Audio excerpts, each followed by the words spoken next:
Here. Every camera? She basically Yeah. she basically tells Goku how she felt, and what I felt bad for. This is when I really felt bad for Goku mom, because this was the only thing she asked Goku to do. No, she only asked Goku to do 2 things. Not even 2. She only asked him to do 1 thing because Bardock told Goku to survive. Goku couldn't even do that because we all know this nigga done died multiple times. But yeah, Goku died like 2 times. The only thing Goku mom, Gine, that's her name, Gine, the only thing she asked Goku to do was she said, never forget us. That was the first thing, that was the only thing she asked him to do. And she said, we gonna miss you, we love you. She was like, look, if your father wrong, we come to get you. I done told your brother where you are going. Right? She was like, Raditz know where you're going. If we can't get to you, he will, basically. Yeah. And I forgot. They say Goku is Raditz. Raditz is like the same age as Kid Vegeta. like about probably 5 or 6. And Nappa's like just a young adult. Okay. Right. Yeah. Plus, welcome guys to the Unknown Figures stream. This is me, Malik. Got my homie Rod, aka that his name Nightwolf. You got Elvin, aka Preston, which you've seen him before on my Discord, and then we have Unbarred, aka Colin. And we're gonna be discussing about Dragon Ball Super, the whole movie. We all seen it except Colin, but he don't care though. He don't care about spoilers, which that's good. That makes our job easier. And yes, you see it. Spoilers. Spoilers. If you haven't seen it yet, go watch it if you care about it. If you care about even if you want to hear spoilers, go see the movie anyway. It's good. It's good. Actually, you know what? I will be honest with you. It is the best Dragon Ball Z movie that's ever been created, just due to the fact that it fits correctly into the storyline. It is canon. Like, we're not talking about Super's gonna go back and they're gonna have like the first 100 episodes of the new season and redo the whole Broly arc. No, this movie is completely canon. They will not be redoing it in episodes. It fits perfectly inside, and then on top of that, the storyline is just amazing. And then on top of that, it's an original storyline. Akira Toriyama went back, put Goku's actual landing on Earth in the movie. None of that crap where they added in, and it wasn't even him that put it in to the series where they said he was a baby sent there to destroy the planet. No, Goku was sent to Earth to survive. He was literally sent to Earth to hide from Frieza. That was the only reason he was actually sent there. That was the original canon Dragon Ball minus storyline for Goku. I'm glad that made it into this movie. Yeah. I'm glad they changed little stuff up, but they kept a lot of things canon, and the story just all made sense. And it was it was, I'm not gonna lie, Colin, as we told you earlier, the movie is extremely emotional at the very beginning, because the beginning of the movie is literally just a backstory of Planet Vegeta before it got destroyed. And the soundtrack is amazing. It's phenomenal. And it makes you actually feel for the fact that all the Saiyans are about to get wiped out. But it also, like, what I like is it touched upon a lot of stuff people never thought of. Like, we all grew up learning the Saiyans were a warrior race, but we had Saiyans that weren't fighters. Like Gine, Goku's mom. Tarbo. She wasn't a fighter. She was a cook. Tarbo couldn't fight, but they sent him off to a planet where he could theoretically fight because everybody had like a power level of 5. And then there were some Saiyans, just because they were fighters, just because they weren't fighters didn't mean they weren't on the battlefield. They actually had an air force. They had Saiyans that designated job was to fly the warrior Saiyans to planets to take them over and fly them back home. Their job was not to fight, it was just to fly. Wait, actually, you just say why my thumbnail is Jump Force? I'm pretty sure I changed it. Like, I just literally just changed the thumbnail. Did it not go through? Colin, did you hear me? Oh, wow, it didn't go through. Colin? You went to go get something to eat, bro. But yeah, I'm actually really glad that... Thank you for calling out, Axel, and I'm actually really glad that Minus and the original Bardock movie, they're both they actually found a way to keep it both like just canon in a way. Found a way to merge that, which I'm like, you know, I'm okay with this. I am.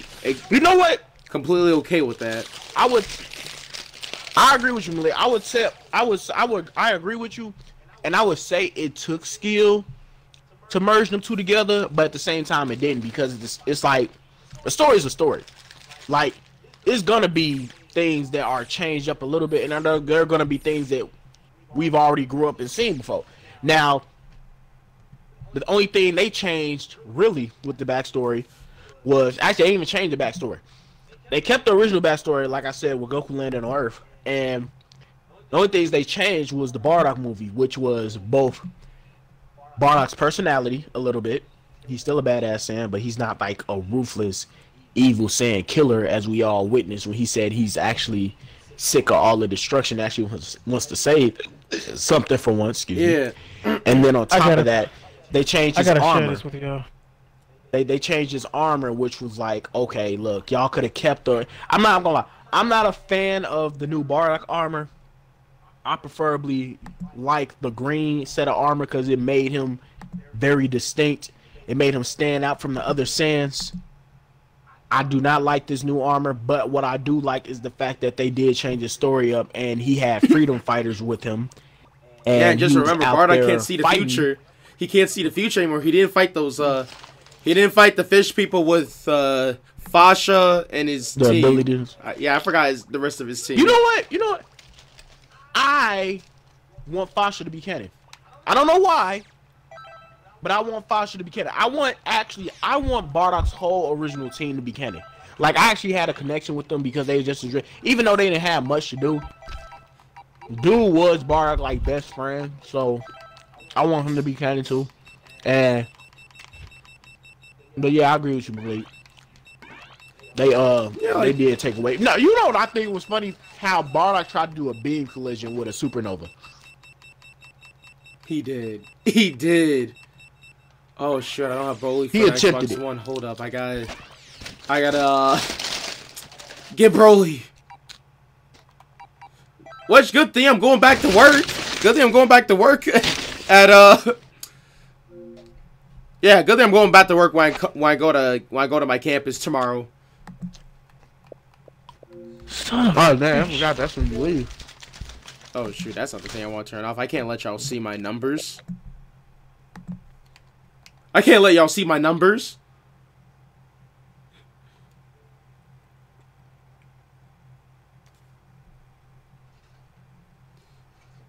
Okay, now we good. You know what I actually sat there and thought about at work that I realized? What I will give Frieza stupid props for, and it's not even just Frieza, it's his whole race. Oh, Fasha, Tor, Sugeisha, and Tora. Frieza race can take. I will give Frieza his prop. His race can take a beating. They are ignorantly doing. Oh yeah, let's. Like, if you go back to let's Dragon talk Ball about Z, that. Frieza got cut for real, because like if you go back to Dragon Ball Z, Frieza lost his tail, lost his arm, and his entire lower half of his body, and he was still alive trying to fight Goku on some slick stuff. With zero training. But in this movie, they took it. Yeah, with zero training. But in this movie, they took it like a step further, a little bit.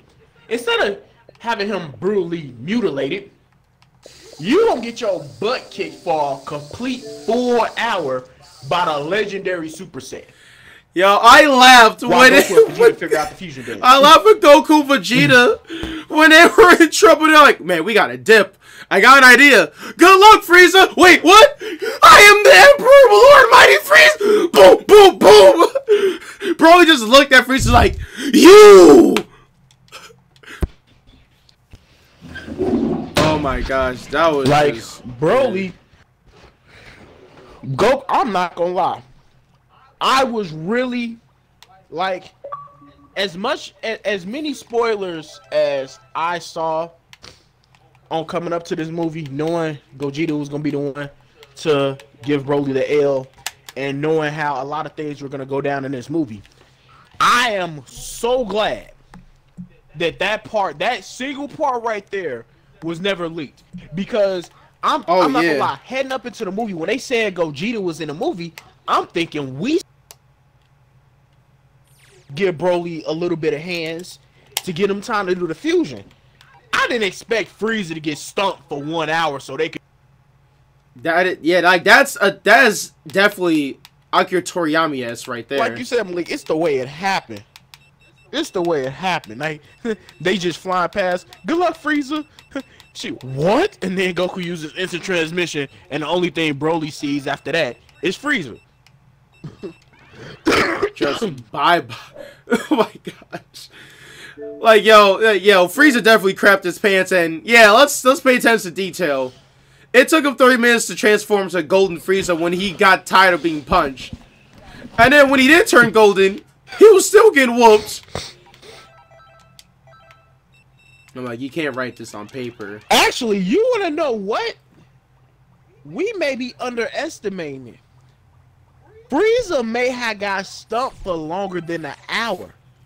Because if I remember correctly, Fusion has a cooldown. Yeah, 30 minutes. They said no, it. not even just 30. No. Well, you have to wait 30 minutes for the fusion to be undone. Yeah. But after it's undone, you can't do it right away after that. Oh, I thought that's what they did with Goten and Trunks in Dragon Ball. Oh. Yeah, Goten and Trunks. Remember, if you go back, and this is the only scene I can remember them doing it in. If you go back and you watch Dragon Ball Z, the Buu Saga, and you go all the way to the episode where right before Gohan shows up to smack Super Buu, Goten and Trunks at this point are not fused. And during the fight with Gohan, and between Super Buu and Gohan, Trunks clearly states that the time limit for them to do the fusion again has not been reached, and that's why they didn't do it right off the bat. And that's why when they did do it, it was such a bad time because Buu was getting smacked around and he was able to absorb them because they wasn't paying attention. So in actuality, if we want to say it, Frieza was getting his butt kicked for like an hour and a half, if not longer. Yee. Like we said, which Frieza got good durability for just just eating Broly shots. For real, like Frieza's sitting here just tanking Broly hits, and he's still, and it's the fact that he's taking Broly hits, and he's still conscious. He's still conscious and able to throw hands back because he transforms and thinks just because he transforms he could throw hands back. It don't go that way for him, but it was the attempt that matters. That's what I'll say. What's up, Brew? I saw your comment about Ultra Instinct. I'll just say this. I might have to disagree that I'm glad that they didn't go full Ultra Instinct in the movie. I'm actually glad they didn't do that. Because I did not want this to be another Super Saiyan Blue thing where they pop up Super Saiyan Blue just a snap of their fingers. I actually like that he couldn't go because he still needs more training. He still needs more training to turn to Ultra Instinct just at a normal time. Goku. I mean, I like that they did show the split. You know what? But I'm glad they didn't go through it all the way. You know what? I was curious about that, and 9 hours at work, you ain't got nothing else to do. And I went and looked it up, and on the screen board, when they're drawing the scene, they draw the scene, and then next to it, they write down what's going on in that moment.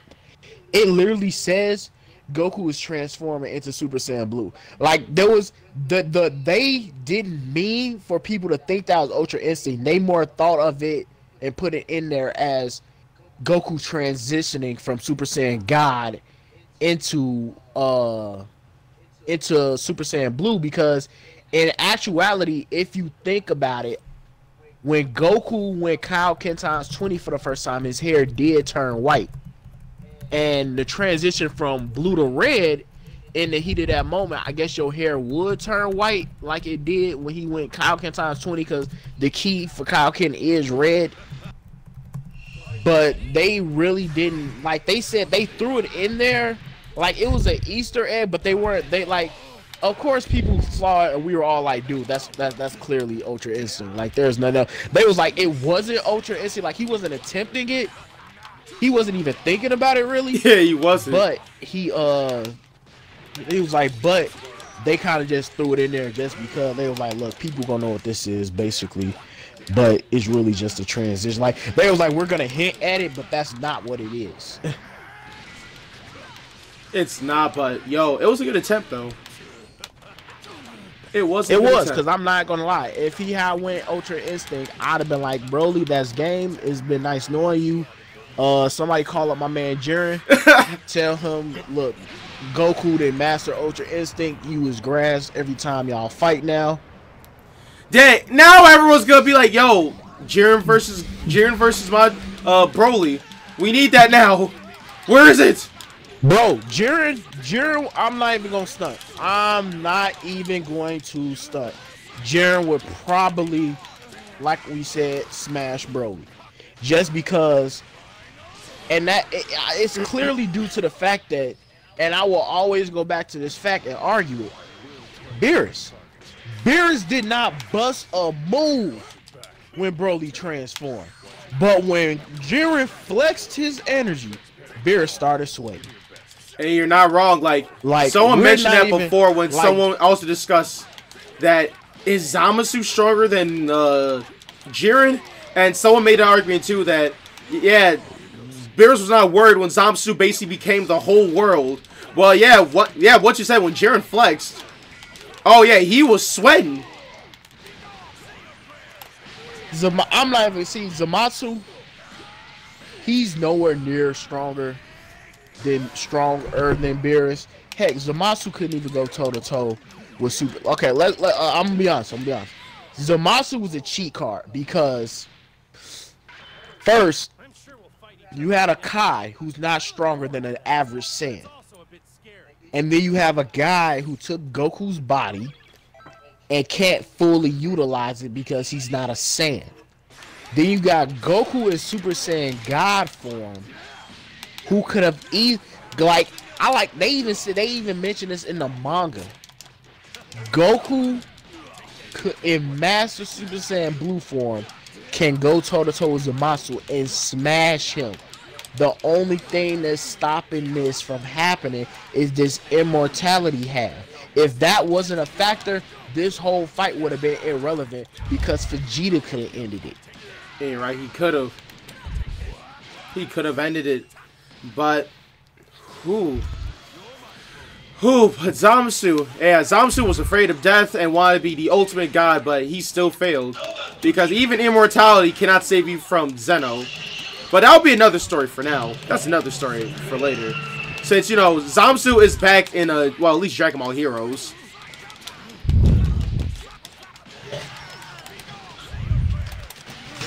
But yeah. Yo, what else can we say about... You know what?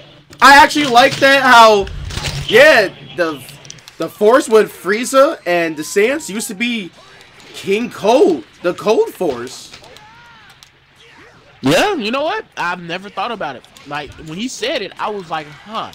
That has never crossed my mind. What was the Force called before this? Yeah, it turns out, yeah, King Cold had the rule at some point. So my question is... And how they introduce Frieza as Frieza. You know what? I'll have to say this, like, Frieza... Yeah, like, when we see him in, you know, the beginning of the movie of the Saiyans, he's definitely treated as a young guy, like he's just about to start adulthood. Cause Frieza did feel childish. He did. He felt extremely childish in the beginning of the movie. Like, I was like, Frieza seemed young. Also, I was like, I feel like they're trying to say he's younger too because this motherfucker is like. At first, I'm thinking maybe it's because of the planet, because you know Planet Vegeta was always called like a red planet or something. Like maybe it's the sun. That's why this fool look red. Then when he was on his spaceship, I was like, maybe he's red because he's young. Like this man is fresh out the womb, young. Yeah, like he came up fresh out the womb, cut clean, pink, and ready to roll with an Iron Fist. Oh man, but like when King Cole showed up, and he said, I'm retiring. It's gonna be go from the Cold Force to the Freezer Force. One of the few things that ran through my mind that moment was, well, Cooler's not canon then. Because yeah, like Cooler you know what? Went one or two ways. Which I did read the leaks from Geekdom before this movie came out, and there were rumors saying that they mentioned that Frieza wants to be tall so he could be like his brother, and I'm glad that that was false about saying he wants to be just like his brother. Because who? I mean, like, I wouldn't mind Cooler being canon, but then it's like, you know, I kind of just want to be just super surprised is all. Pretty much. That too, yeah. But like, what got me was because when I sat there and thought about it, I was like, Cooler's not canon because okay, I was like, it's either one or two things happen. Either the Cold Force split in half, and he gave his half, he gave one half to Cooler, and we kept his half of the Cold Force for Frieza, or he just told Cooler, you know, you have to go make your own army, and just gave the other half to Frieza. And I was like, that'd be some cold-hearted stuff. Hey, but then again, that sounds like a Frieza literally thing. is evil. Yeah, and then literally, your dad is named King Cold, so I wouldn't be surprised if he made a cold decision. oh, okay. Now, so you're putting out puns now, huh? Puns. And hey, I'll just say this too. I did like Frieza's introduction, especially when he introduced those scouts. Be like, my name's Lord Frieza. I'll be your new leader for today, and I got these mighty good-looking scouters right here, and look what they can do. Oh, seems like we got Saiyans with guns. Okay, let me show you how these work. So boom, boom, boom, boom, and that's how these scouters work. If you guys have any questions, you can come consult with us. I'm like, that's we got 4 Saiyans down. Which, oh yeah, we didn't even mention this. I actually like that not all Saiyans can shoot beams or powers or like they're like superhuman. Some Saiyans are just like they're not fighters, like you said, like Gine, and that actually goes for some of the males too. Like they're not fighters. They're just they're just folks that just work for the race, like either pilots, like they like pilots working on stuff, or like normal Earth folks, really. Engineers. They're like pilots, engineers. You got Saiyans that just don't fight. They're average people. You got a military force and a civilian force. And I also don't want to forget this either, because this was actually pretty cool too. That some Saiyans have never even looked at the full moon. They know that they can turn to a great ape. Oh my god! Yeah. For example, the guy that followed Paragus, what's his name? I think it was named like Beat or something like that. Something like that, I think. Yeah.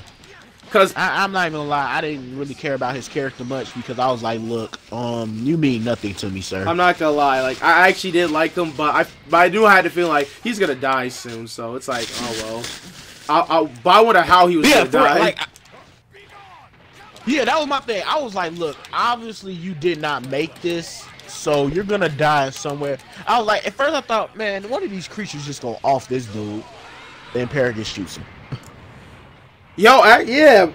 And yeah, I like that Paragus. Like, if you paid attention to his lines, he's like, I wouldn't trust a Saiyan to protect my life. And a few minutes later, no, we don't have any food. Don't worry. We'll find. Don't worry, I know where you can find some food. Where? And then he just shoots his dude. And I'm like, wow. Yeah, he was right. Never trust a Saiyan.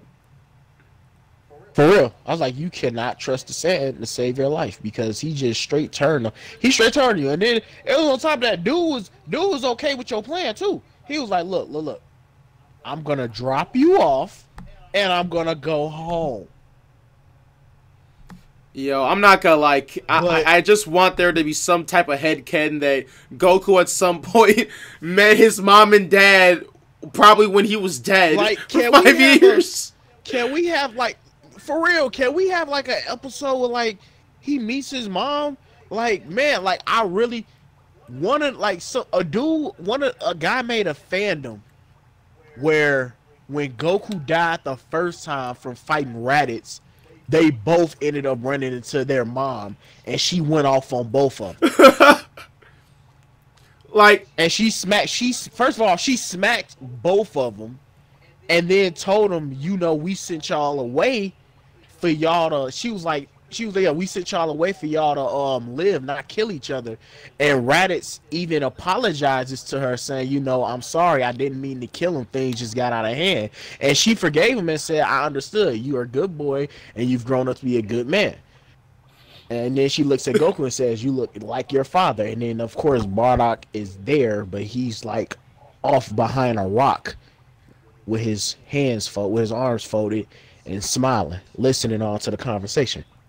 Yo, I actually wanted to be headcanon, but for me, I definitely would. For me, I think it would fit in like for the 5 year gap, just so like Goku is like, you know, when he doesn't question his saying stuff to Vegeta or Nappa. But like, yeah, I like that headcanon. I'll accept that. Man. And then this leads to, and now I wonder how much we got to talk about the first act, because I think that's probably, you know, well, Broly. Yeah, Broly's really cool as a baby. And I actually like that King Vegeta is just jealous at this commoner baby. Like, who put this raggedy child in the same room as my prince? Oh, God. He was mad. Who put this raggedy, low-class child in the same breathing area as my son? Sir, this child is stronger than your son. Blasphemy. Send him away. What? Send him away. Send him away. And he did, in a way, make a point when Pericus told him, why are you trying to leave our son? Why are you trying to take my son out to another planet? Because he'll lose control one day when he powers up. His power is strong. And once he gets out of control, we can't stop him. That's true. Because we see that in the movie. And then and Pericus was also like jealous. Thing was, but you know the thing is, when you see this scene and you listen to it, you first think about it. You know what? You just mad because you don't want nobody being stronger than your son. Because you thinking at the same time, for King Vegeta scared that if Broly is stronger than Vegeta, that his family will lose the throne. Because his family has had the throne for 4 generations. As we all heard, that the Vegeta we all know and love is the 4th Vegeta. He's Vegeta the 4th. And we're like, okay, well, you're just mad. But apparently, like you said, he was actually being honest. He actually had tactically thought about this. Your son is going to go mad with power, and no one on this planet is going to be able to stop him. And man, and yo, like, Pericus did struck a nerve. Tell him that you're just jealous that my son is going to be better than your son. And he's like, watch your tongue. You look at it, I don't kill both of you. Which, hey, that's a cool somewhat reference of Z, where in the opposite, they did try to kill Broly, but it didn't work. Stabbing him with a knife as a baby in the Z movie didn't work because reasons, and I'm so glad they at least changed how they escaped. Like, I like that, yeah, Pericus and Broly survived because they were banished to another world. Z was like, Broly was just strong as a baby. His energy orb survived Frieza's death ball. I'm like, oh, that's too strong.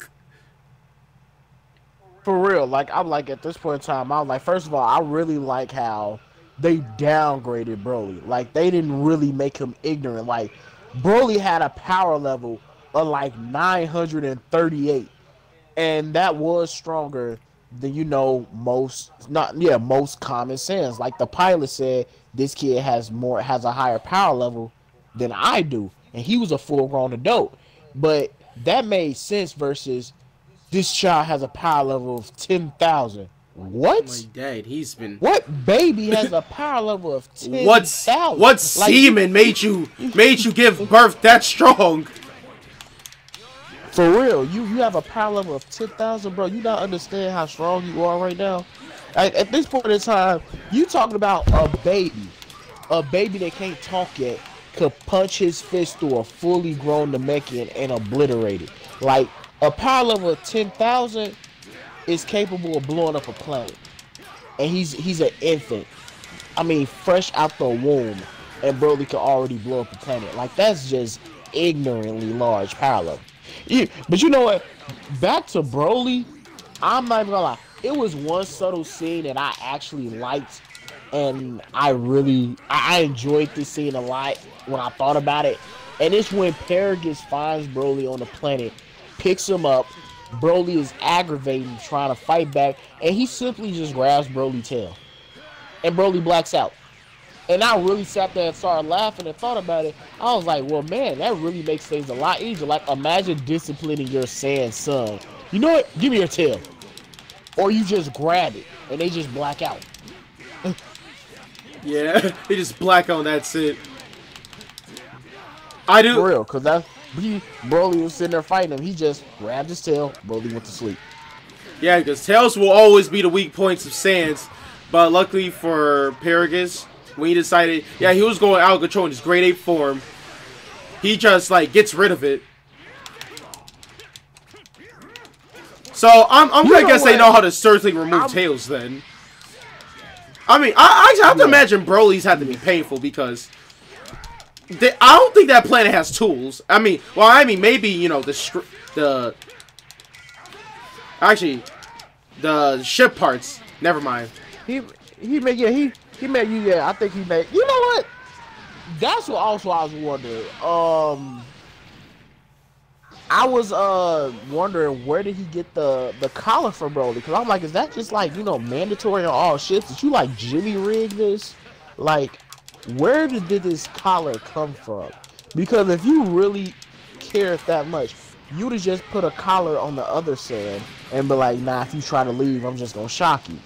Yeah, it seems like I think he just built the shock collar out of the ship parts. Yeah. That part I really thought about. And then when they were on the planet, I was like, okay, so I was wondering, I was like, is Paragus a warrior Saiyan? Is he a general?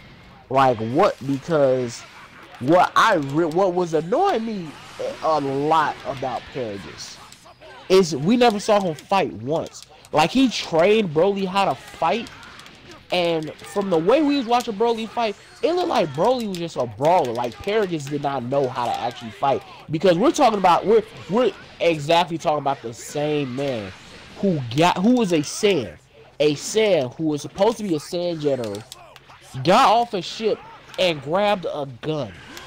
He grabbed a gun and was using the gun since we saw him. He had used it every time we saw him until he was found. Until they did a jump start to older Paragus. Every time we saw young Paragus, he had a gun in his hand. I'm like, every Saiyan we've seen literally shot a key blast out of their hand. Why do you have a gun? He might not have, like, powers just like everyone else, though. That's what I'm thinking. Like, he might not be one of the guys that can shoot beams, but he can at least fly. That's what I'm thinking too. I'm like, so you could control your energy enough to fly, but you can't shoot a beam out of your hand. You are a sad Saiyan. Yeah, I mean, yo, I'm not gonna lie. Paragus deserves some things that he's done to Broly. Yeah, well, I'm not even gonna lie. He deserved to get his butt kicked because they was right. He was really mistreating Broly. First of all, you didn't even see your son as a son anymore. Like, yeah, you just saw him as a tool for revenge. He saw for real. And even before Broly was a tool for revenge, he saw Broly basically as a means to more power. Like, he knew his son was gonna be powerful. Like, at first you thought he really cared about. Well, actually, you know what? I take that back. Because now that I think about it, Paragus clearly stated himself that he asked a question that was Broly's power level higher than the Prince? I believe Terragis genuinely did somewhat care about his son. But like as Gine said herself, it's unusual for a Saiyan father to care about his kids. And it probably was more along the fact that he was like, you couldn't have just let my son, you know, grow up. Like, I don't really care about the dude, but at least don't be a jackass. And then when he sent them off, he was like, you know what? My son is a tool for my revenge now. Yeah, as soon as he went mad and, you know, stuck on the planet for 41 years. Yeah, I see. He went crazy. And Broly was just hilarious because Broly don't even know what fresh water tastes like. The heck was that? Oh, I'm watching. No. To beat the crap out of Broly. No. Like I got disconnected out of my game.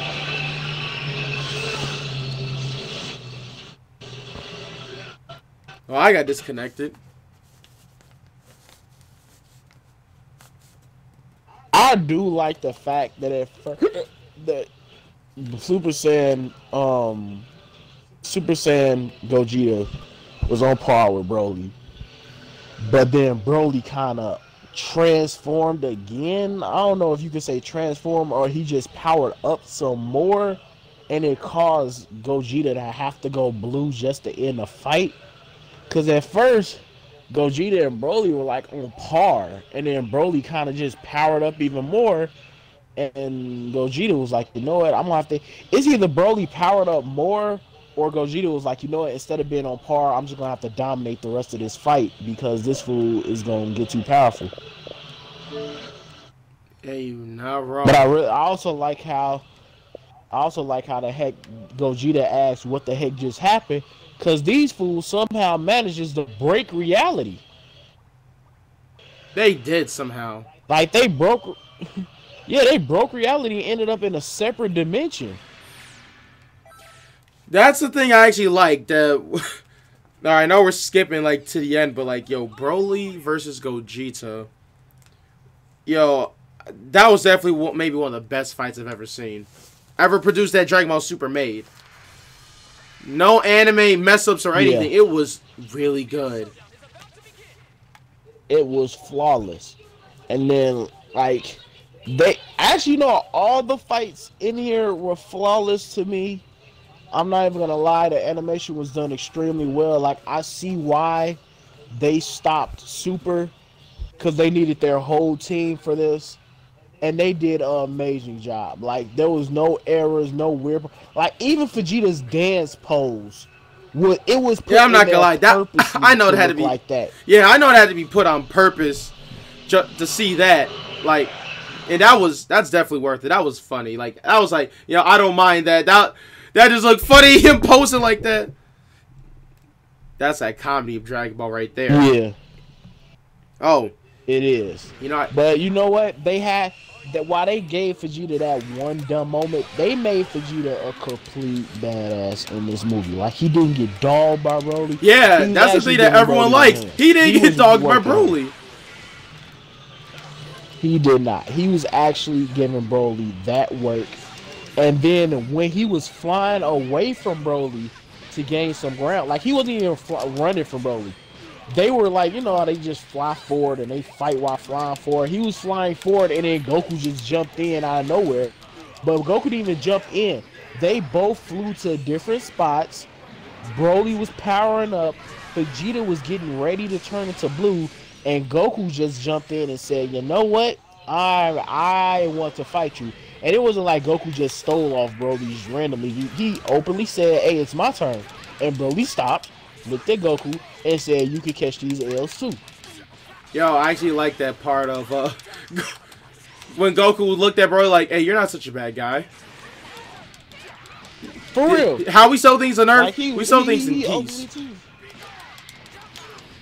Yeah, like, I really like how he said, he was like, hey, calm down. Like, he was like, look, it's just a normal fight. Just, we settle things in peace, and right now you are a little too angry. And I actually like, of all people, Goku's the one to say that too. Like, we settle things with peace around here. And then you just get memories of like, all right, you got the androids, you got Cell. Then again, he did tell like most of them to be like, yo, leave in peace now, and I won't fight you. So you know, Yeah, Goku's about. He didn't get the time to fight the androids. He did tell Dr. Gero and them they could back off right now. Cell, he had to take him out because Cell wasn't folding for anything else. So Goku pretty much didn't even tell Cell, you know, you have to leave in peace. He pretty much told him, look, you gonna have to die. Frieza, he did give an option to. He gave an option to Raditz. Nappa and Vegeta, he knew there was no reason even talking to them, but he told them to leave after dogging the heck out of Nappa. And then Majin Buu, Goku just knew he had to take him out. Yeah, he knew he had to do it. Especially when he became Kid Buu. Well, Super Buu. Ooh. Yeah, because Kid Buu was a monster. You can't really reason with that. Yeah, Kid Buu. Well, I mean, except for how Hercules did it. Hercules is a... Yo, man. How many people wish Hercules was in the Broly movie? I was expecting, you know, a couple other Z fighters to make an appearance in this movie. Like, can we get, like, a cameo of people, you know, feeling this?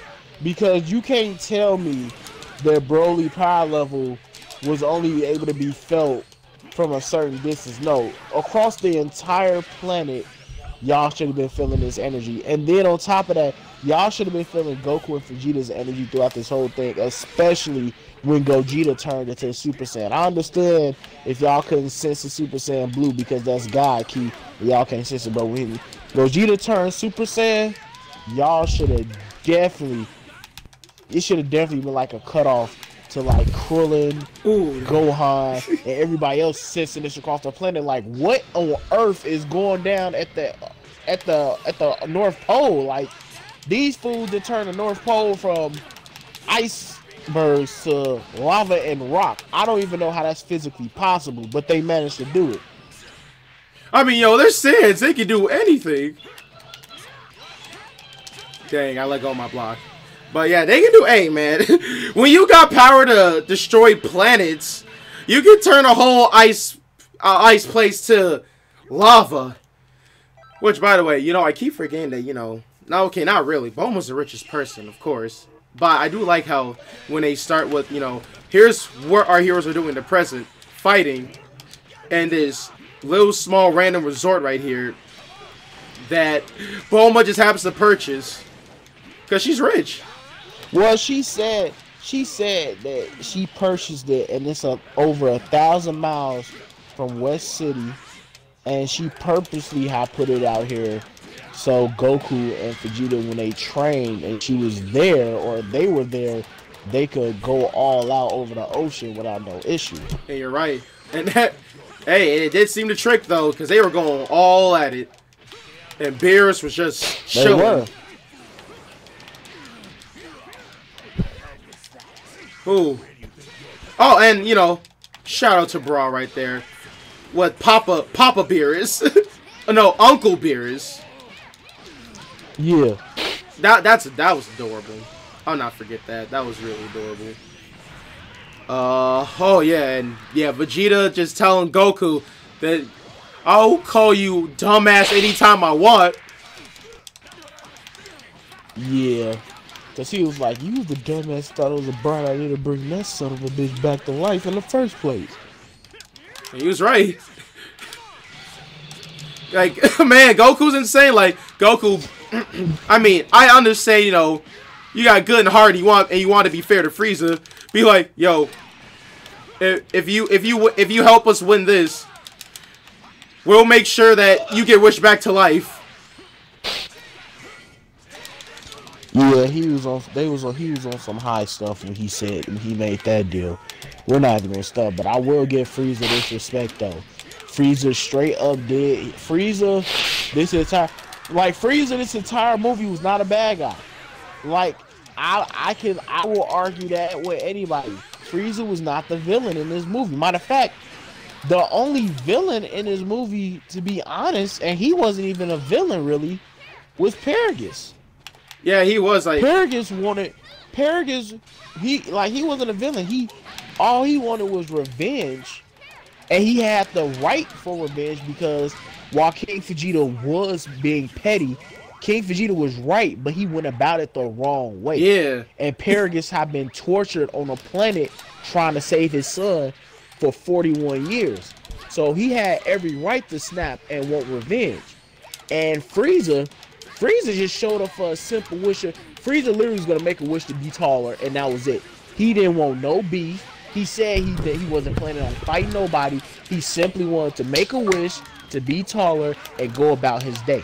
That was literally the only reason Frieza left. Broly was told to fight them. No one in this movie was a bad guy. Like, we all know Frieza's a bad guy. He's a villain. But no one in this movie was an actual villain. All of this was basically just some real life, like, freak of the moment type stuff.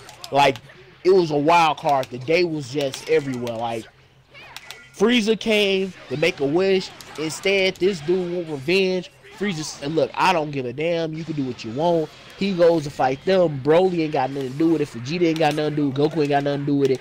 Paragus is mad, but he can't get revenge because King Vegeta did. So he can get revenge on his son.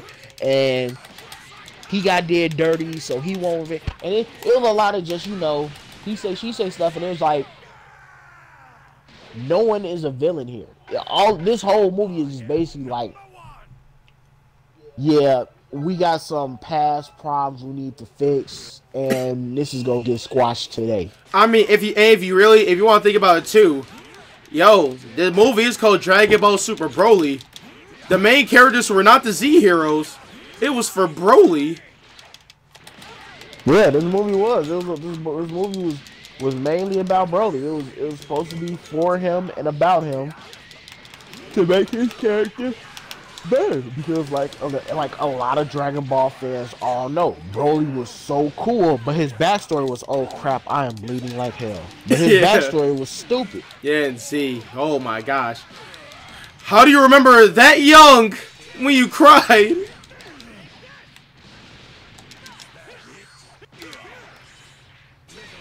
That must have been like, man, he must have been just super cranky for the rest of his life, because my man didn't get sleep when he was a baby. For real. My man had PTSD every time he closed his eyes. He saw a crying baby. Yeah, that doesn't sound cool at all. But, yo, I'll give it some credit that, yo, Broly was the true protagonist. And for the whole time, the movie for us was gonna be like, yo, is Broly gonna live? That was just what we were just thinking this whole time. Yo, I hope Broly doesn't die.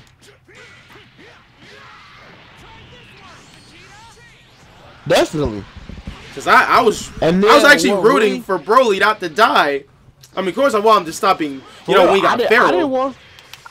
Which I want to talk about that for him later. I really didn't want him to die either. And you know what? At the beginning of this movie, I was like, you know what? Before this movie was coming out, I always kept saying, you know, the next guy to Destruction Universe 7 is going to be Broly, bro. It's going to be Broly. It has no other reason not to be Broly. Broly, first of all, Broly is the only Saiyan that doesn't have anything else to be working for him to really do anything normal with his life, like have a family like Goku and Vegeta did and live on a certain planet. Broly's gonna be a loner, and he's gonna be a guy of destruction. Man, in his movie, he get a girlfriend and a friend. I'm like, dang, who gonna be the god of destruction? Beerus, bro. You gonna have to find a replacement, cause I mean, Beerus probably count as a wall replacement. Cause you heard when Whis was like, Goku, you try to replace Beerus, the god of destruction title, and he's like, oh, hold on for a sec, those fighting words. For real, Beerus like, hey, bro, you trying to square up right now? You trying to take my job right now, bro? Like, I don't think Beerus even want to give him the job right now. He kind of like it. Yeah, he like it right now. I don't even know who's going to be next candidate for God of Destruction, because you got Oob, who's supposed to be the next protector of Earth, because Goku know he ain't going to be able to do it always, and he know Gohan ass be slacking. So, oh, yeah, Gohan he can't trust his ass for nothing. Gohan be slacking hard as hell, so you can't trust Gohan for nothing. So Ooh gonna have to be the next protector of Earth. So really, like, no lie, either Goku gonna live forever and he gonna be the protector. Like, I don't even think there's gonna be a God of Destruction role in necessarily Universe 7 anymore. I think it's more along it's gonna be more along the line of a God of protection. Like, it's gonna be a God that protects Earth, but he protects the universe. Like, he's not gonna go around destroying planets, but if there's a universal threat, he's gonna go take care of that threat. But he'll only take care of that threat if it's a universal threat. If it's a threat to like a certain planet, like they having a planet feud and stuff, no, we're not jumping in that. But if like he wipes out an entire planet and he's going to wipe out another, all right, that's a universal threat because this dude wiping out planets.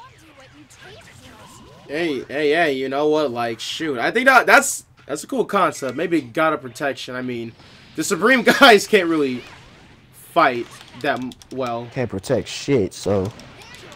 Yeah, they just really can't do anything. But I mean, unless they're Zamsu, unless your name's Zamsu, a prodigy. What? Yeah, Zamsu's the only. Well, I wouldn't say the only one, because there was in Universe 7. I forgot what Kai. It wasn't the South. Yeah, it was. It was the South Kai. The South. No, was it the South Kai? Man, which Kai was it? Either way, it was the No, it wasn't the South. I think it was the Southern Kai. Because I think they had different names. Because I know it was North Kai is King Kai, and then you had the Supreme Kai, and then you had the Kais of the Universe 7, and it was that really buff one that Majin Buu absorbed, and he was considered to be a prodigy because he was the strongest out of all of them, and he was the first Kai Majin Buu had ever absorbed. Oh yeah, which shoot, there's something going on in the manga about that too, about the Time Patroller arc.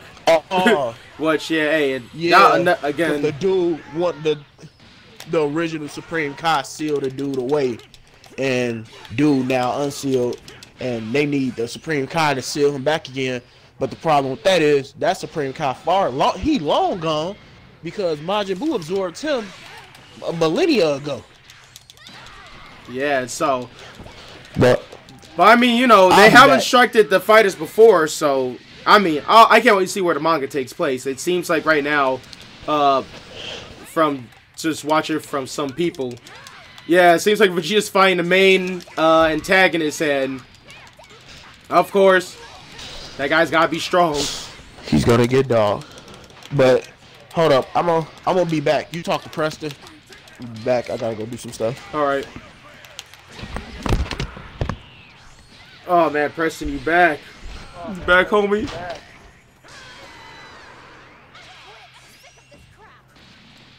But shoot, hey, I'll just say this, guys, on the stream, I didn't love. I love the comedy in that show. Yo, the reason for Bulma trying to get the Dragon Balls is to be just 5 years younger.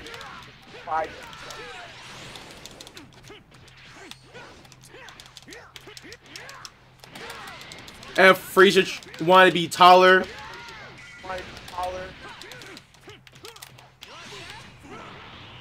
Want to be taller because I want them to see that's natural growth. And that was just funny.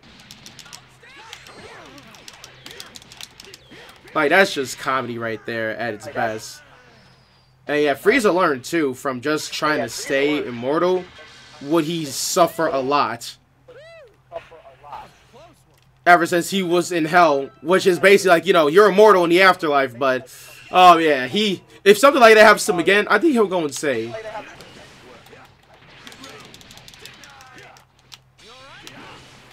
Like, he'll go insane if something like that happens to him. So, hey, I'll just say this. Good on Frieza for not trying to go insane.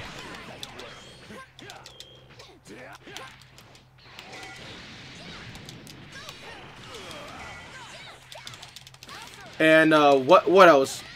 Again, I like how, okay, this is just for me, which I'll tell Rod when he comes back, but...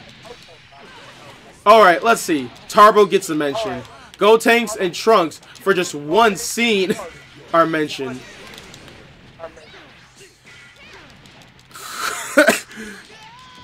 Gohan!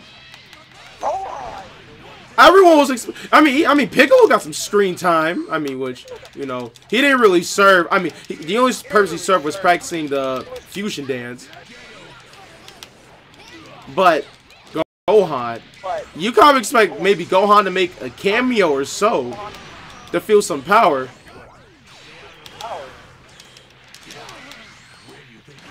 But no, that wasn't the case at all.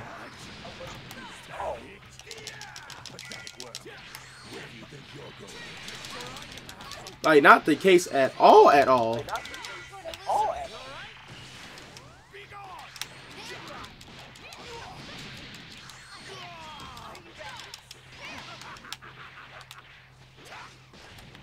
Oh, shoot. I didn't block that. But, yo, that was... Whew. Actually, yo, this is why I don't talk and play games at the same time, because I lose my focus, but... Yeah, it would be cool at least if Gohan made an appearance, but I mean, it still worked, but again, just I mean, again, hopefully we'll see Gohan be great. Gohan be great next time.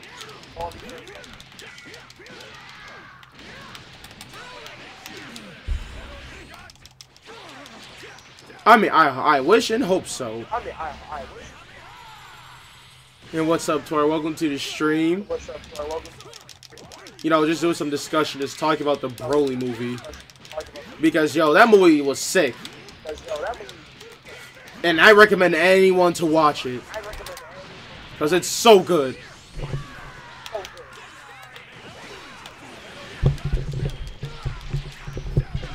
What else? So I won't forget more important things.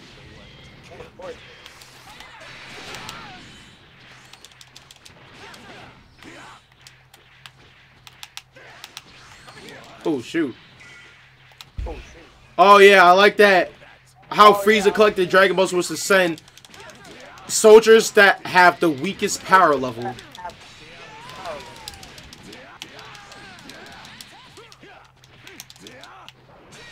That was actually pretty funny and clever. Like, really clever by them. What I expected.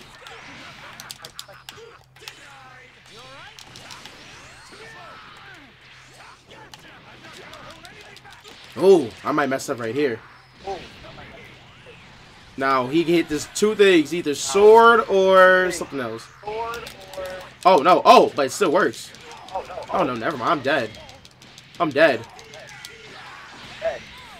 But, yeah. Dang, I keep forgetting on top. I gotta be on top. At the same time, we're playing video games.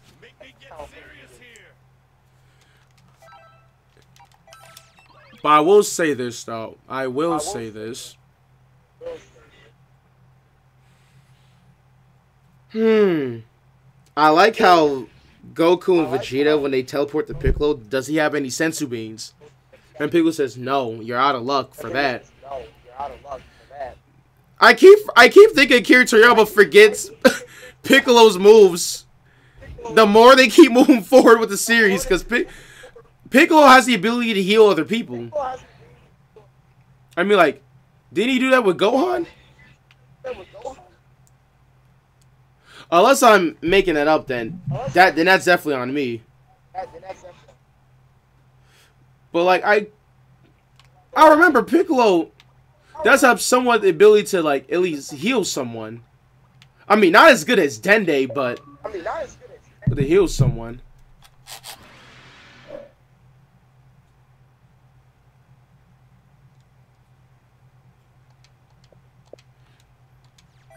But shoot.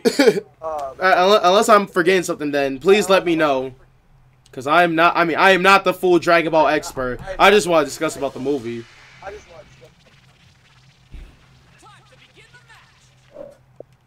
Oh, man. Oh, shoot, we gotta say thank you.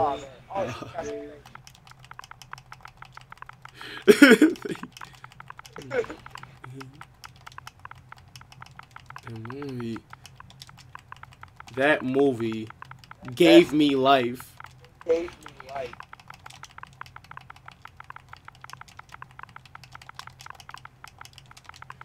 Because it did. That Broly movie gave me life. Yo, the battle with Vegeta and Broly when they first fight, that was good. And oh yeah, some people are making theories now about like why was Vegeta's hair green at the moment? Like why was it green? As soon as it he was about to turn Super Saiyan. So there might be a green version. That's maybe below Super Saiyan. Who knows? But yeah, it's like my friend Rod said, Vegeta did not get bodied in his fight with Broly. He actually did extremely well. And when he turned Super Saiyan God, that was wonderful. Just fantastic. I mean, people want to wait. Why is he have Super Saiyan God? I mean, to order to get Super Saiyan God, you gotta get Super Saiyan Blue. So through some training, he must obtain Super Saiyan God. But you know, since he got Super Saiyan Blue though in the process, there's no point for that.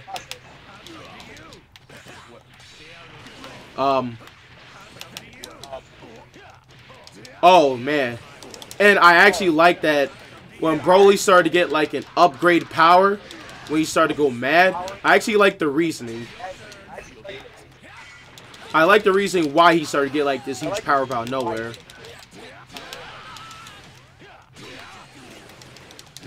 Because of his even though his tail's cut off, he still has the power of the Great Ape in him.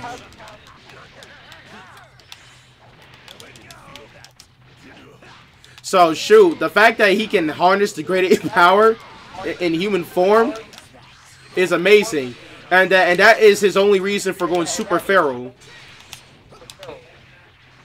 Oh yeah, and I got something to say about the Goku and Broly fight too.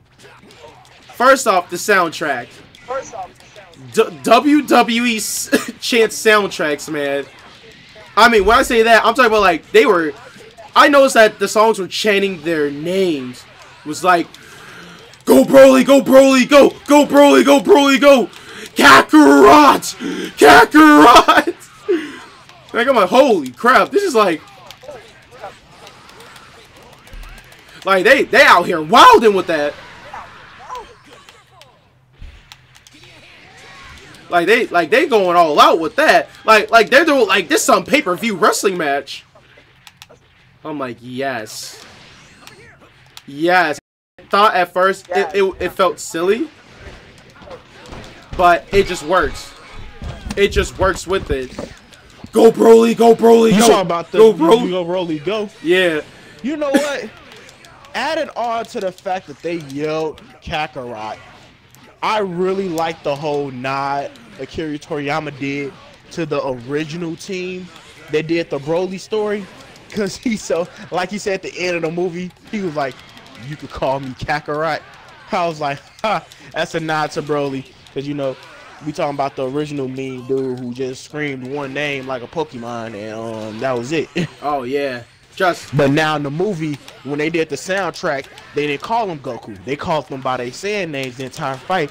And when we saw the movie, before they even said, well, actually, when they said go Broly, go Broly, go, right before they got to the whole part where they was yelling Kakarot, right before Goku did the Kamehameha, they said Kamehameha, Goku did it, and then they started shouting Kakarot, and then they went back to Broly. And can we just say, I actually like the first person point of view for Broly. Excuse me. That was actually pretty unique. I didn't think I ever would ever see that in Dragon Ball. For real, like that was something we've never seen, and it's some things that some fans, it ran through their minds.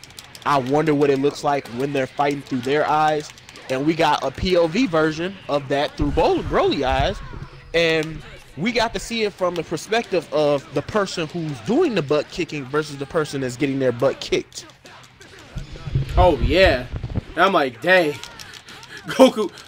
Like, dang, like Goku's having a hard time, and it's like we're basically. Like, I mean, Broly body right now. Again, Broly, main character. We're just seeing we're just seeing this happen, like, now through Broly's eyes, like, yo, I kind of want to cheer for Broly, since he's not an old bad guy and whatnot. And you want to know what?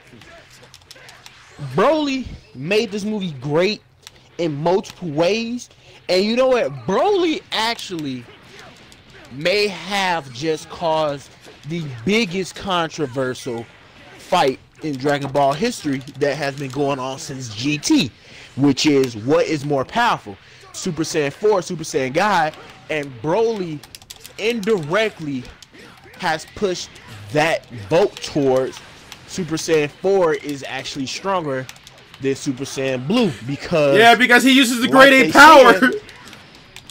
He's using the power of the Great Ape, and that's all Super Saiyan 4 was. So now we have to argue the fact that Broly literally is a living, breathing Super Saiyan 4 without the tail and red fur transformation, which puts him at a whole different level, which again puts us all back that if Goku and Vegeta figure out how to do what Broly did, well, Jiren about to receive multiple L's from multiple different Saiyans.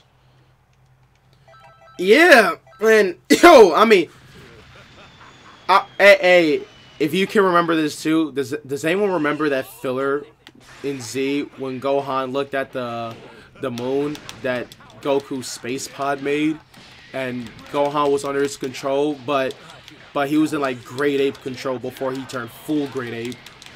Does anyone remember that? I remember that episode. I barely remember. I completely remember that episode because the sand pod turned on and it shot out a big projection of the moon into the sky, and Piccolo had to blow up the pod. It didn't last that long. Kind of still got me confused to this day because I'm still trying to figure out how that happened. But yeah, I remember that because it pissed me off. It pissed me off. Like, wait, why this again? We don't need to see Piccolo versus Great Ape round 2. My whole thing was Goku pod was still there. Like, I'm trying to figure out how long has this pod been there and how is it even still functional right now.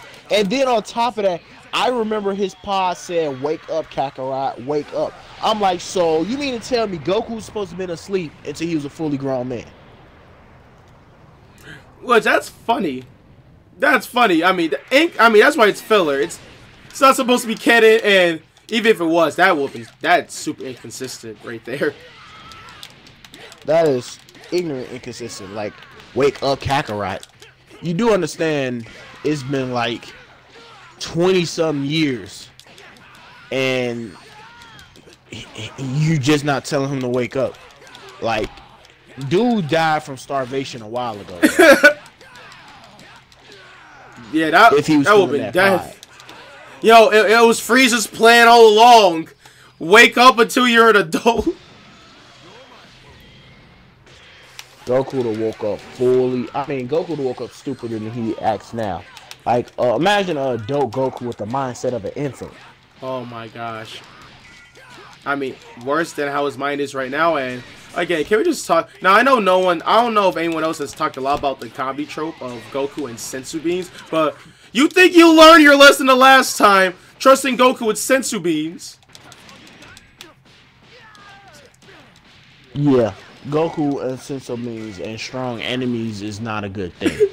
Cause that fool, hey, here, you want a sensu bean so I can fight you with your strongest? Goku, why are you doing this to everybody? Just eliminate the, you know how many threats Goku could have eliminated if he just had did his job? Like, it's not even just him. It's multiple of them. Because, I'm not even gonna lie. If Vegeta would have just killed Broly like he could have at the beginning of this movie, like right off the bat, just Super Saiyan and blew him up, we wouldn't be at where we at right now. Like, if he would have really, like, if Vegeta wasn't holding back and he would have blasted him with a Final Flash or a Gallic Gun or a Big Bang Attack when he was in Super Saiyan God form, we wouldn't have got anywhere where we were in the movie. You're right. But, you know, at the same time, though, like, Broly was still a good guy. I mean, like, Broly didn't want to... Yeah. I didn't want them to kill Broly, so, I mean, for Vegeta's sake, he was about to just annihilate Broly. And Goku was like, Vegeta, don't do it! I'm like, I mean, Vegeta's still a good guy, but it's like, man, you think you can well have learned, like, what a waste. I'm not letting him live. For real, Vegeta was like, you know what? I'm not gonna let this guy live. But I do like the fact that Vegeta knew the severity of the situation and asked Goku if he had brought any senso means, because he said, look, this ain't gonna be no normal fight. Like, Vegeta was like, I can see it now. Look, we done been through the tournament of power already. I have seen what can be done in this universe. And what I'm seeing right now is the opportunity for us to get our butts kicked. So, yeah, we're gonna need to take care of this dude, because right now he is ready to Millie Rock on every block and kill everybody. Millie Walk on everybody. Who? Oh man, but oh shoot, but yeah though, and I like the visuals of Broly's huge ki blast. That was just beautiful. Beautiful and shiny. Yeah, that was a beautiful ki blast. Like, out of all the circular, spherical ki blasts we've seen, Spirit Bomb, Big Bang Attack, God of Destruction Sphere, Supernova, Broly's was the best drawn out of all of them. It just looked amazing. The whole green orb just covering up all of that ice that would eventually turn into lava. Oh yeah, Goku and Broly can survive in lava. Remember the second movie of Broly and Z? Gohan tried to kill Broly with lava, didn't work. These guys super powerful. Super powerful Saiyans apparently could survive in lava. Hold on, Malik. I gotta take my mic off. I gotta put this shirt on real quick. Shoot. Over here being sexy. Try to be sexy on my stream. Is it just my controller? Or is there like a delay with this? Man, Xbox Fighters is in worse repair than I thought. If there's a delay where I have to choose my characters and fighters on Xbox One, there's a problem. Or it's just my controller. It's probably just my controller. I'm gonna just think like that. It probably is my controller. Oh man. Ah man. Chine is definitely my favorite girl. Favorite girl. Probably wish to be waifu, but I can't disrespect Broly. Broly can have her. Let Broly find true love, Beauty and the Beast. And okay, don't tell me your eyes. Hey, don't tell me your eyes didn't go wide open when Chine like stretched her battle suit. Like, these are pretty flexible. I'm like, hey, Kiri Toriyama. So we sitting here showing cleavage. Kiri Toriyama, hey man. And then she was the most attractive alien in the room at that point in time, because even the other guy was trying to get at her. Oh yeah, and Broly being the handsome, strong man, politeness, be like, she doesn't want to talk to you. Leave. What are you gonna do about it, big guy? I can take you on. Then he punches Broly. Broly doesn't flinch. And Broly just getting angry, and he's like, I'm gonna kill you. And Paragon's like, no, Broly! Where's the shock collar? Oh yeah, that's shock collar though. I mean, I know we talked about, but we didn't talk about how Broly feels about it though. Did you see like how Broly was in fear when Paragon first revealed it? That's signs of abuse right there. PTSD. Yeah, that's signs of complete trauma and PTSD. Broly saw it, and it wasn't even a flinch of hesitation. Broly immediately started tripping. Like, yo, that's the equivalent of this is dad's belt right here. If you misbehave, yeah, you're getting the belt. Right, he's getting a shock collar. Tased, sir. And it just looks so sad seeing Broly get tased like that. I'm like, you know, there's better ways to do that than just tase him. Oh man. I'm so glad Broly did survive through all that, and the fight with Gogeta with Broly again. Broly! Gogeta! Gogeta! And break dimensions. Yo, I'm not gonna lie. This is something that, yo, Xenoverse 2, why didn't you make Gogeta's move with the scatter ki blast when he was shooting him down at Broly? That looked cool in the movie. Why does it look lame and suck balls to the game? Bro, who you telling? I got pissed when cause like, I'm not gonna lie. Watching the movie, I was sitting there waiting for moves that they put in Xenoverse to make an appearance in the movie to see how they look compared to in the game. And when I saw that, I was like, bro, y'all messed this whole move up in the game. Like, it don't even look like that. Matter of fact, Broly's mouth blast isn't even the same thing on the game as it was in the movie. I mean, first of all, just Broly a bit, could shoot it a lot faster. But yeah, maybe a lot faster though. Well, I mean, in the game it was a lot faster. I mean, it has to though, or else it would suck having to have a move slow down. But yeah. But at the same time though, I mean, I was okay with that. I mean, I was just okay with the scatter blue key, which Gogeta has that as a super move, and it sucks. It does, and then like Gogeta's ultimate, when he throw the ki blast at you, it looks like an ordinary move because he's just throwing ki blasts at you. But in the movie, he was like machine gunning them at stupid fast speed, and then uses the Stardust move too. Like it's at the end of it, I was like, see, that should have been the move. That should have been the ultimate. I mean, y'all could have kept it from doing an ignorant amount of damage, but it could have been the ultimate. Like, I don't even care if that ultimate would have took up like 4 key bars, like something. Right, and I mean, I knew that they were rushing the characters because they were revealed leaked like before the movie came out, before it was half a year. They were leaked. Yeah, they have been leaked, but the thing was they didn't have to rush it because the movie hadn't even been released yet overseas. They still had enough time to drop the characters before they was released overseas. Or heck, I wouldn't have been mad if they would have waited till the movie came out on January 12th and then dropped the DLC. Or heck, dropped it like January 10th or January 5th or something. Like, the fact that they dropped it so early, I was like, y'all didn't even take enough time to fully think about how some of these characters were developed. Let's not forget, because y'all did an excellent job in this movie. Like, there is no comparison. But let's not forget, also they did spoil the whole Xenoverse 2 did spoil the whole movie because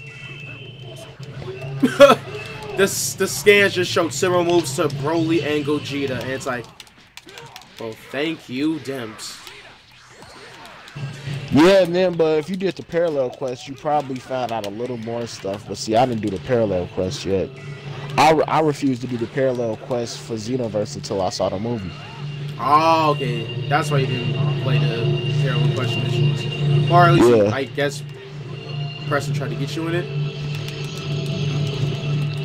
No, Preston didn't even try to get me into it. I thought about doing a parallel quest, and then when I thought about it, I was like, the parallel quest may leak some stuff about the movie, and I don't want to watch it. But then you did that body slam technique on me, and I was like, man, that's a move Broly about to be using in this movie. He about to take him and ragdoll him like Loki. Like, bam, bam, bam, bam! Broly smash! You know what? I read something online earlier, and it made sense to me because they never really talked about, like, it never made sense on why when Broly transformed, he like grew. He went from like 5'9" to like, no, he went from 6 feet to like 7, 8 feet tall every time he transformed. And you know, I read online somebody had took a comparison. They was like, think about it, if Broly is taking the power from the Great Ape form without a tail, and he's merging that power into human form. They was like, imagine, you know, as a Great Ape, you know, you get bigger when you transform into a Great Ape. Well, the more power he draws from the form, the bigger he's gonna get, but he's gonna stay in humanoid form. That's true. But he's not going to get to great ape size. He's just going to get to a reasonable human size, but he's just going to get more muscular and taller. Because the great ape power, that is what the great ape power is. And I was like, you know what? That makes sense. See, the fact that y'all say he's using the power of a great ape, and y'all use that in this movie, makes a lot of sense. And that makes sense on why the heck Broly's getting bigger. Now, what the movie doesn't make sense about is the great ape power is, I can't remember if it's the times 5 or times 10 multiplier from your base power. But at the end of the day, you would still think that Super Saiyan is a stronger transformation than a grade 8 form, just because it's a legendary form versus a grade 8 form is a thing any Saiyan could do.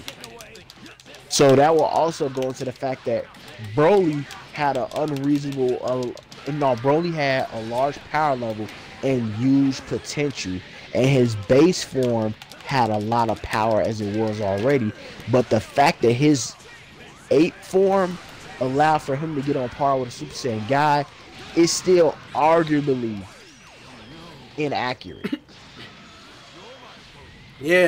Like power scales are still in a way unbalanced in certain ways. Well, I say at least in this movie, this is probably the first time where it's like I don't have a problem with power scaling. This was actually pretty good.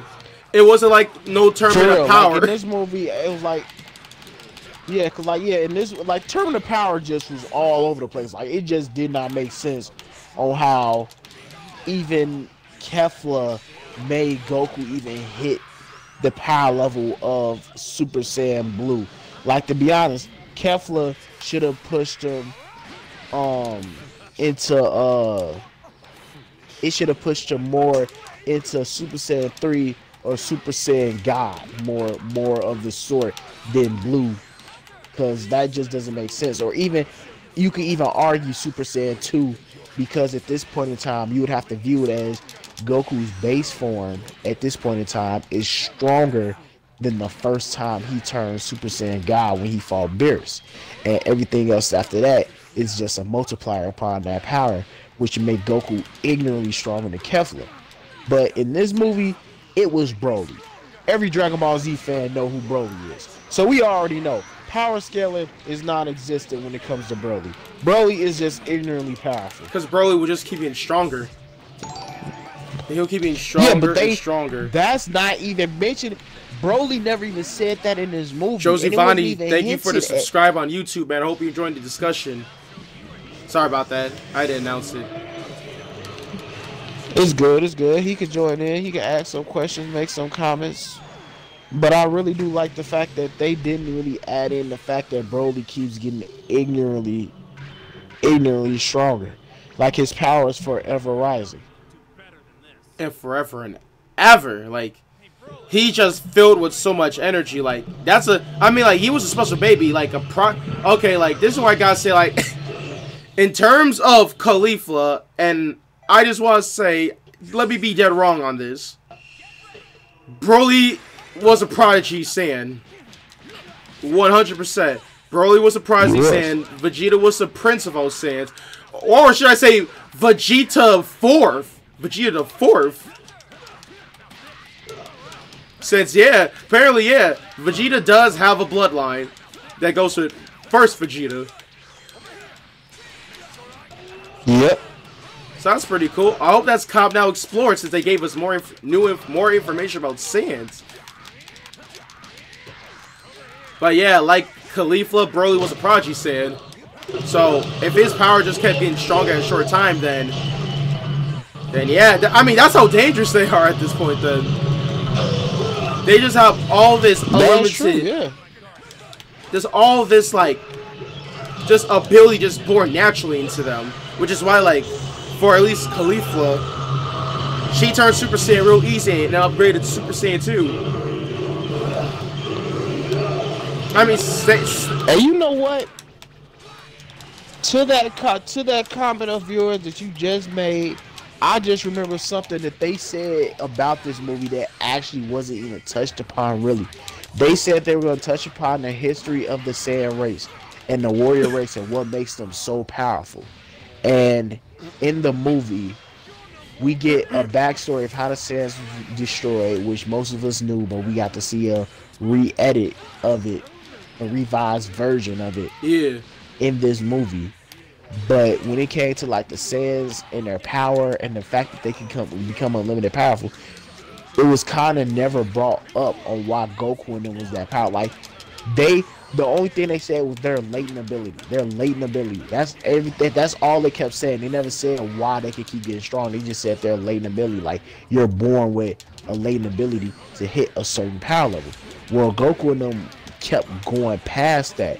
And the only person that seems to have even a purpose in the movie to even talk about this fact is Broly, when they say he's able to tap into the grade 8 power of a Saiyan. And that seems to be like a hint of the Saiyan's power is from their Saiyan blood, their grade 8 side. But Goku and Vegeta obviously aren't using that, and Broly is. Right, yeah. Which that must be what they mean by that. Because they're grade 8s. They're grade 8 forms. They are powerful alone, but what happens if they can be channeled to make yourself in humanoid form just powerful? For real, right? And that's why I said earlier the fact that Broly isn't in base form when his eyes turn yellow. When his eyes turn yellow, he's no longer in base form. He's in his grade 8 Ozaru power form. And at this point in time, this is undoubtedly Super Saiyan 4. This is literally Super Saiyan 4 what Broly is in at this point in time. And then on top of that, to make him even more dangerous, he's tapped into the power of the Ozaru in his base form, and then he transformed to Super Saiyan. Therefore, now we have Super Saiyan 5 almost, where we have Super Saiyan 4, but in a Super Saiyan form. Yeah, like grade 8 form, grade 8 form of power with Super Saiyan form. That's a dangerous combination. Like, jeez. It is. Like, yo, that you're right. Like, that's but technically then again, the Super Saiyan 5. But then again, actually, no, I take that back. I'm gonna take back the Super Saiyan 5 comment, because now that I'm further thinking about it, okay, well, you can see it in two ways. You can see it as Super Saiyan 5, or you can just see it as Super Saiyan 4. You could say that Broly, when he uses the Ozaru form, you could say that's his Ozaru form. That's his grade 8 power. And then when he turns Super Saiyan, that's him going Gold and Ozaru, which is what Goku did in GT. When because he turned into a grade 8, then he turned into a Super Saiyan as a grade 8, and then he took that Super Saiyan form as a grade 8 and shrunk it down into a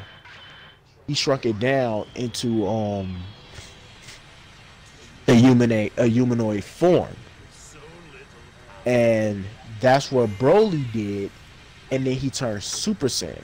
So you could say Broly did it in reverse. He shrunk it down first, then turned Super Saiyan. And there's no way in hell you're going to fight alongside me. And then on top of that, again, going to the whole Super Saiyan 4 conversation, when Goku, even in GT, Goku said when he's Super Saiyan 4, he has no limits. He's in a primal form of a Saiyan. He's using Ozaru power. He has no limits. He's a Super Saiyan. Well, that goes into the fact that Broly now has no limits because he's tapped into the Ozaru form. And he can go Super Saiyan now. So Broly literally has no limits. So then, like a lot of people say, Super Saiyan 4 is stronger than Super Saiyan Blue. Who? And yeah, what, you know, you're right. That's the most now controversial theory. Everyone's talking about it, especially like have you caught a glimpse when Vegeta was turning Super Saiyan? You saw a little bit of green before he did that.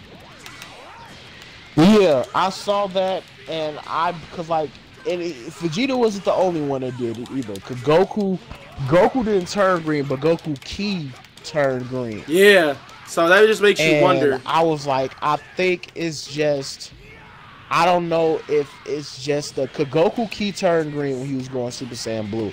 I don't know if that means if the color green is kind of you're pushing to another level of power, or if they just add the green. Like at first I thought the green was a coloration error, but then I was like, no, they had their whole team working on this. It wasn't an error. I really think that they were really just like saying that, you know, when they do it in the anime, they kind of rush through it, but when they're actually transforming, if they do take long enough, or they're doing something with their transformation, because you know, Vegeta and Goku, they don't have to do all that. Then they transform. If they really wanted to, they could look you dead in your eyes, blink, and transform, and it could be that fast. It could happen in the middle of a blink, and they could already be in Super Saiyan form. But I feel like in this movie, since they was charging their energy, they kind of went through the color spectrum, and they flipped through green at one point, and then jumped to the next color real fast. Yeah, and you know, I don't know what I mean. For me, to what I think, you know how like, yeah, Broly's hair was green in Z. Now I'm thinking, this is just me. What if like there is a Super Saiyan green, but it's like, it's kind of like a little bit powered of Super Saiyan, like how Super Saiyan God is to Super Saiyan God Blue. I mean, that's just my thought. I was looking at a video of Geekdom, man. If there's a Super Saiyan, I think it was somewhere getting to that. I mean, that was like speculation though, like, because it is a theory. Like, I'm gonna be honest, if we used to if we was to really get into that, I feel like Super Saiyan it wouldn't necessarily be called Super Saiyan Green, but in a way it would be more along the fact that it's like it's basically like how they did it in the original Broly movie, where they was like, you got normal Super Saiyan and then you got legendary Super Saiyan, and if you hit the transformation of a legendary Super Saiyan, that's when you're getting into the whole thing that your energy isn't the color of a normal Saiyan, it's the color green, to show the difference between normal Super Saiyan and legendary Super Saiyan. Yeah. And you know what? As he turns Super Saiyan, like, you know, in resemblance to, like, I might be just going off the wall, like, you know, fire. Of how fire has like levels of intense heating. I wonder if there's like ever like just a smidge of green in fire. I don't know science all too well, but I'll probably have to look it up. But yeah, all speculation. I'm not saying it's certainly true. In certain colors, well, in certain colors, you have to fuse certain colors to make certain colors. Like, you could take, what is it, blue? It's blue and red. Yeah. Blue and red, you take those, put together, you make purple. So, like, in red, I feel like it would probably be some hint of green maybe in there to make the color red, or even just to lead up into it. But like, cause I know in fire, it starts off is what? Red, yellow, then white. Yeah. Or is yellow, red, then white? Something like that. All I know is that white is at the top, because white is like considered to be like the hottest or something like that. Yeah.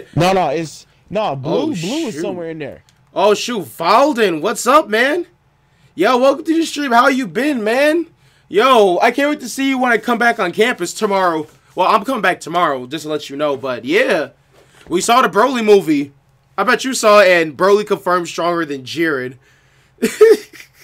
No, Broly. I'm looking at your comments right now. No, Broly is not stronger than Jiren, and the only reason, like say, we touched upon this earlier. I got a decent argument with it. The only reason I say Broly's not stronger is because Jiren didn't bust a move. Like, Jiren, like, when Jiren flexed, not Jiren, I'm being Beerus, but when Jiren flexed his energy, Beerus started sweating. When Broly powered up, it wasn't like Beerus showed up to watch the fight to see what happened. It wasn't like they had a quick flash over to Beerus to sense the energy. Beerus was just chilling. And when they put him down, he said, well, I guess things went good as they did. And I was like, well, you know what? Jiren would have probably dogged Broly because honestly, I believe that Broly's power level is a tad bit higher than Kale's was in the Tournament of Power, and we all saw what Kale did to Super Saiyan Blue Goku. And if Broly's stronger than her, then of course he would do the same thing to Goku. But Jiren managed to milliwatt her.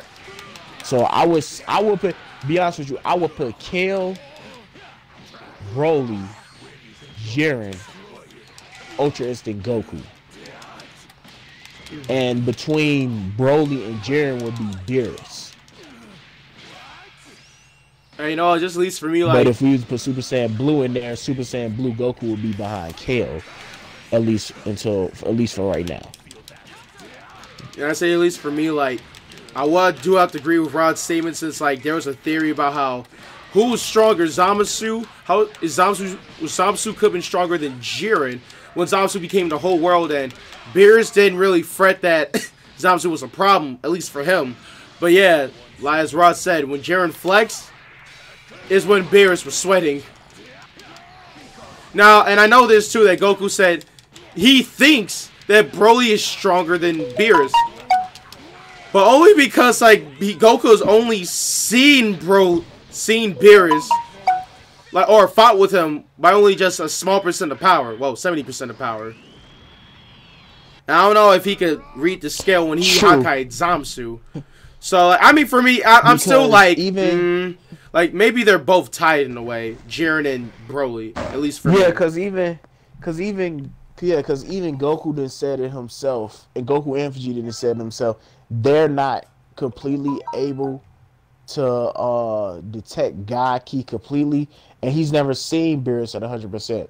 But Beerus, at the end of the day, he really believed, like, I wouldn't say really believed, but Beerus is not on top because Jiren was stronger than the God of Destruction, the clown of his universe. Now, we all know if you read the manga, that is the strongest God of Destruction. That's true. If you read the manga, Beerus is the strongest God of Destruction. But the problem with that is, Beerus stated himself that Jiren is on a whole nother level. He a whole nother level of immortal. And even Whis said it, so Whis was like, he is stronger than most of the gods here. Like, because if we were to be honest, Beerus ain't even on top. Whis is above Beerus when it comes to power scaling. Now, Jiren can give Beerus a run for his money. Not Whis, but Beerus. And following your right, Jiren was offered the same position for God of Destruction. You're not wrong about that. Yeah.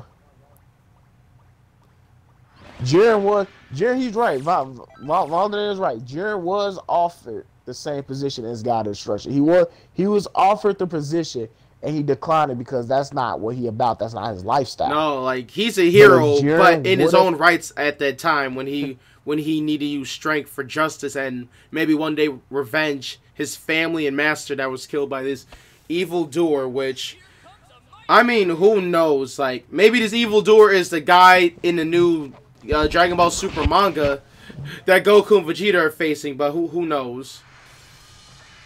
Yeah, for real, who knows about that? But like Beerus, yeah, we wasn't saying Beerus wasn't the strongest god. He's definitely the strongest god of destruction. Even the manga said it, even though they wouldn't let them finish the fight. Now I will say the manga and anime, two different power scaling differences, because Zamasu was a lot weaker in the manga, or you can argue it back and forth. And I would say I would like to think Zamasu was the same strength, and Goku just learned how to control Super Saiyan Blue better in the manga and gave Zamasu them hands. And I feel like the power scaling is not too different, but it depends on your views and how you would see it. But I would say Beerus would be the strongest god of destruction, but if Jiren would have took the job, Jiren would be the strongest god of destruction, hands down.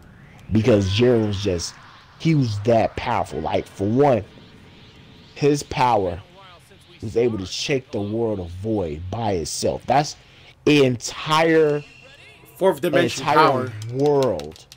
A dimensional force that shook an entire dimension. Beerus was even shook by that. Beerus was shook by all of what Jiren was doing.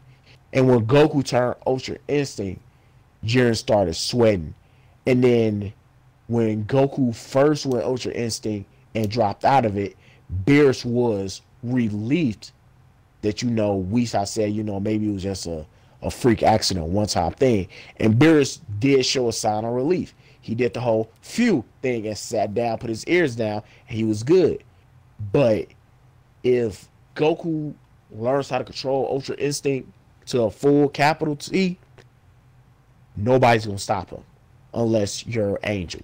At this point in time, Goku has surpassed the Gods of Destructions. Goku already surpassed the Supreme Kais, but anybody named Mama could do that. And once you beat God of Destruction level, that's when you hit that next tier. You got to be stronger than an Angel. You get stronger than an Angel, there's nobody can touch you at that point. Because I'm gonna lie, if Goku gets stronger than Whis, he's gonna have to work with Vadas. If he gets stronger than Vadas, he's gonna have to go against the Grand Priest. Now, if he managed to beat the Grand Priest, ain't nobody touching Goku. But my question is, and here's my biggest question: the Grand Priest is the strongest, the third strongest out of all the multiverse. Who's the second? We know number one is the definitely... second could be the Royal Guards. Yeah. And we know number one is Zeno. But is number two the Guards? Or is that somebody we never seen that's number two? Because that's again, it's a good theory. It's a very good theory.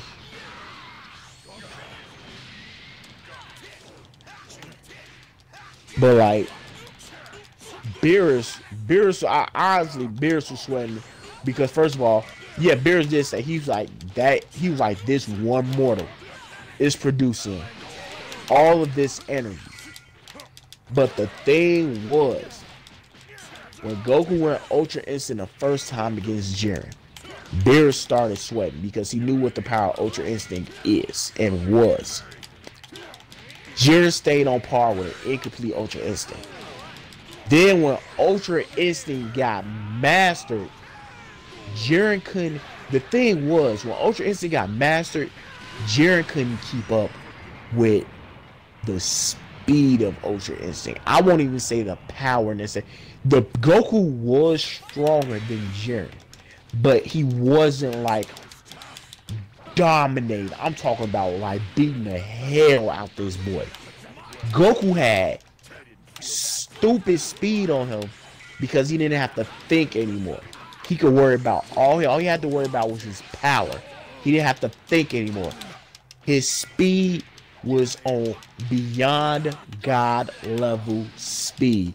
Jiren couldn't keep up with that. Jiren had the strength to do it.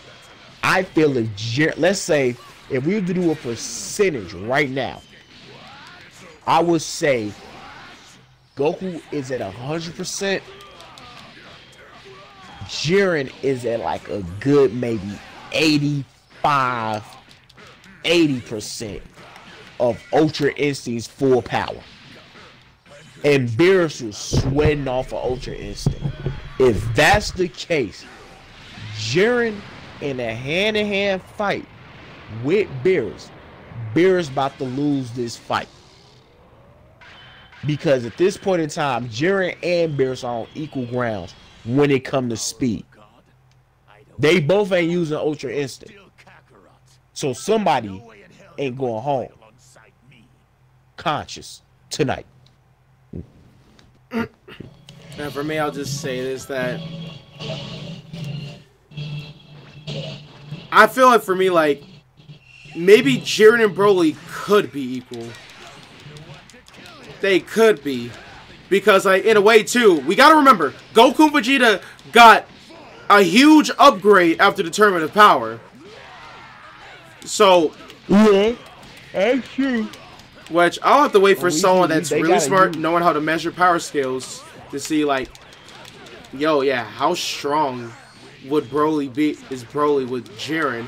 Since you know, comparing with like Goku and Vegeta now in the movie being powerful to their power in the tournament power, which I'll say this too, just a bit. Yeah, surprise because no Vegeta Blue Evolution. Yeah, right. That was definitely. What's up, Preston? I don't know. Oh yeah, Pierce Actually, has never you know been any near places that 100%. repair, He never has. You know repair what? You know any stores that repair TVs? Wait, is your TV broken? Like No. TV screens or replace them? No. Is your TV broken or something? Alright. It has a crack in it. I wanna... Yikes. Yeah, I just normally go get it. Actually, you know what? You could probably take it up to Best Buy. Ask them about it. Yeah. I'm on their website. They say they do in-store repair, and I'm looking at it right now, and they say common TV problems that we fix. It says doesn't turn on, vertical lines in the screen, horizontal lines. I have vertical lines right now. It's like it's not taking up my whole TV. Very small portion. You may want to get a new TV, but what? All right, you get take it up there and fix it too. Hey man, hold on. Preston threw me off. I had a whole thing to come up with. What was you saying, Malik? About that, yo, like comparing power levels of Broly Oh, and you Jiren said that power scale with Goku So, and Vegeta of how they are yeah. now to how they were in the tournament of power. That and I also Yeah, said because, that like, I was surprised not to see, maybe kind of surprised I didn't see no Super Saiyan Blue evolution. For real, that's another thing. Yeah, Vegeta did not go Super Saiyan Blue Evolution in this movie, and Goku didn't even use Kaioken in this movie, which is kind of weird because you would think that Goku used Kaioken, Vegeta used Blue Evolution. Heck, the thing is, Blue Evolution Goku could do too. He could do it too because it's just an evolution of Blue. Anything Vegeta could do, Goku can do. Vegeta just can't do Kaioken because he don't know it. Now the thing is, we've seen 75% of Beerus raw power when they did Battle of the Gods, and then you add Super Saiyan Blue into that. If you want to say that's an extra 5%, that's 80% of Beerus power. Then if you add in Kaioken, things start to get a little out of hand because Kaioken pushes your body to its maximum limit. Now if you do ×4, you could argue that, you know, that's like Beerus, what, 84, 85%. But now we just said ×20. And if we just said ×20, that done jumped what used to be 80% to 100%.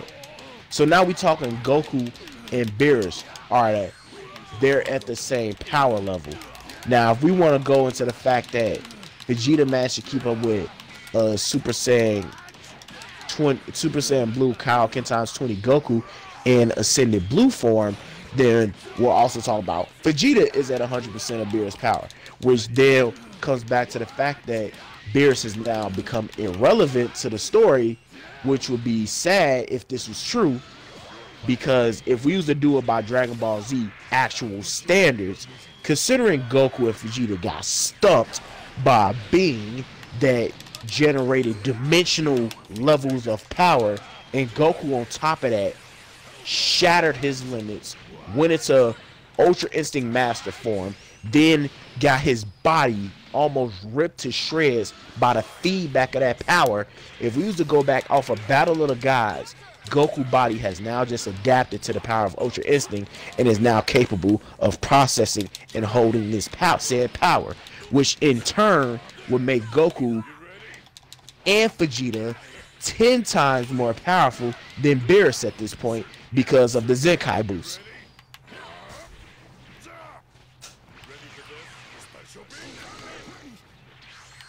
So, in actuality, if we was to go by real Dragon Ball Z old logic and really use what all Dragon Ball Z fans know, Beerus at this point in time should not be a problem for Goku and Vegeta to go toe to toe with.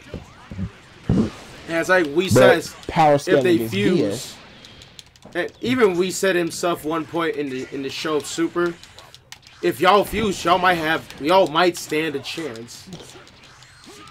Well, fuse or you don't work like, together. Y'all fuse, y'all may have to. fuse and work together, y'all stand a chance against Beerus. Now, if they fuse with each other to fight Beerus, they're gonna beat the hell out of them. Like, imagine Gogeta, Super Saiyan Blue, evolved, Kaioken times 20. That's some really powerful stuff right there. For real. Who gonna stop that? And then, if you, on some unholy way, manage to stop that, Gogeta decides Ultra Instinct. Who in the hell is gonna be strong enough to fight that? At that point in time, somebody better go call up the freaking Grand Priest and have him come handle this. Because I doubt Whis is gonna try to fight this. About Gogeta? For Zeno? Yeah, if Gogeta went Ultra Instinct. Maybe, shoot. We guys definitely gotta know how far it goes because I really want to. Because I know Ultra Instinct doesn't really phase Zeno, so I don't know, could be more of a level beyond that. I mean, a level beyond Ultra Instinct. That's the other thing. I'm really curious on that whole aspect of things. Like, we have seen what Jiren is capable of. And because Jiren is strong in his will as God Destruction, and because of Beerus' reaction, I now believe we have seen what Beerus is capable of at this point in time through another character's actions. I care about what is an angel capable of.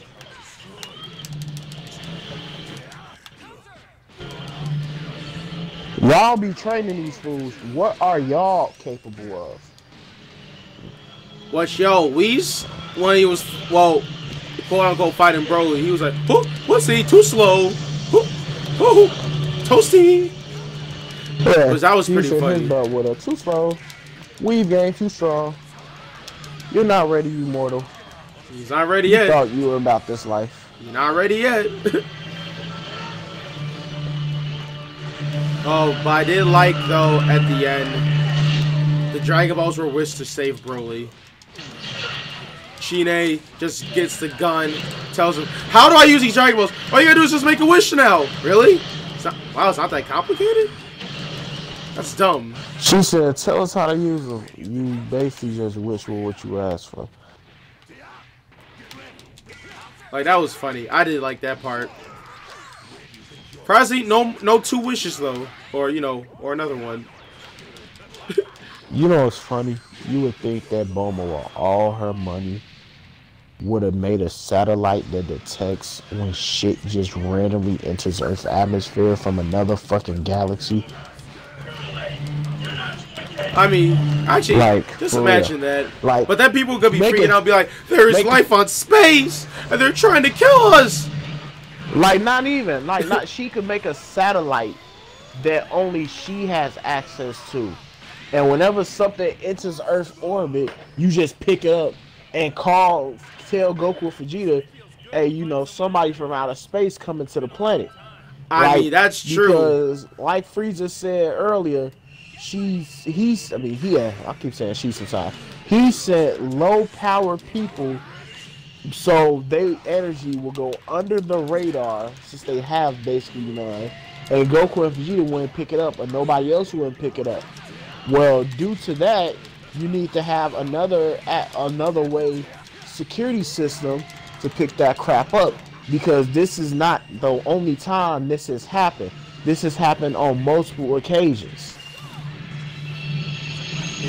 Where people then came to Earth under the radar because their power level was either hidden or it wasn't high enough. And I know Bulma could make something that picks up on spacecraft that come in. I mean, let's be for real.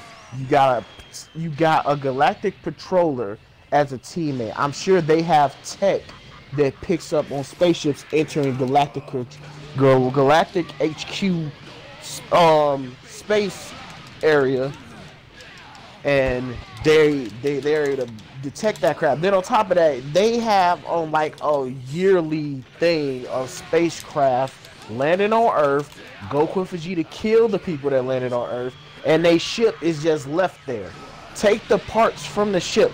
Learn something from the ship. I mean, for real, Goku and Vegeta literally just shot down one of Frieza's ships, like they were so nothing. they couldn't leave with the Dragon Balls, and it's sitting right there. Take that ship, study it, learn how to trace his energy, pick up on them in space, and put a satellite up there and pick that crap up before they get to Earth. And EPA, thank you for the follow-up too. Like, yeah, I mean, Bulma did try to do that before with the Saiyan pods until it exploded, but she tried to, and then she blew it up on national TV. But that will still be in a I'll never forget that. She hit that button. It just blew up, man. And all you heard because they had to cut the commercial. Yo, that's just a hilarious moment in general. A hilarious Toriyama moment. And then she took the tech from the Destroy Pod and made the ship that Goku took to Namek. And for that, the way to play Namek is here. By the way, you know, again, I was actually talking about this earlier when you were gone, but Tarble got mentioned. Gine got screen time. Little Raditz, Nappa, and 2 Jobber Saiyans, which I kind of wonder where they are. Unless they probably died somewhere along the way by Vegeta. Low key, I feel like they got killed on a mission, because I was thinking about that at work too. I was like, so what happened to the other 2 Saiyans that was with Nappa? Yo, I mean, just imagine. I mean, remember how, hey, Vegeta killed Nappa when he was crippled. He's like, one of his Saiyan brothers was crippled, and Vegeta was like, don't worry, I'll keep your honor intact. Well, no, wait, we just go fix my legs, please. For real, all I need is a healing pod, you dummy. And Vegeta just kills him like, this is what he would have wanted. Oh, man, but of all the people mentioned having screen time, Gohan. Gohan got no love. Krillin didn't even get love in this movie. No, he did. Flashbacks. Well, if you want to go that way, Gohan kind of did get a flashback, because they did a nice quick segment of him and Saiyan armor on Namek. They did. You're not wrong on that. Oh wow, my kill bites are dying. Okay, now it's back on. I don't know why my stream's having a struggle right now. But yeah, shoot. If only Gohan was here to sense the danger. But you know, I guess he's like, oh, you know, my dad and Vegeta got it, so we're good. You said what? I just feel like as soon as he probably felt some huge power level, he was probably said to like, oh, Dad and Vegeta are there? Oh, they got this. For real, I mean, that's what Piccolo basically was on. He said, you two got this, right? Yeah, because I mean, Goku told him, hey, be on standby. Like Piccolo just, I mean, yeah, Piccolo would be in a way. I mean, I don't know whoever wants to see the fight with him and Broly. I mean, I wouldn't, because I know how the results would turn out. Piccolo will get bodied. For real, I mean, Piccolo, you always losing body. First of all, Piccolo always losing body parts when it comes to fighting big enemies, because somebody always picking up his arm, ripping it off, or blasting it off, or ripping off his antennas.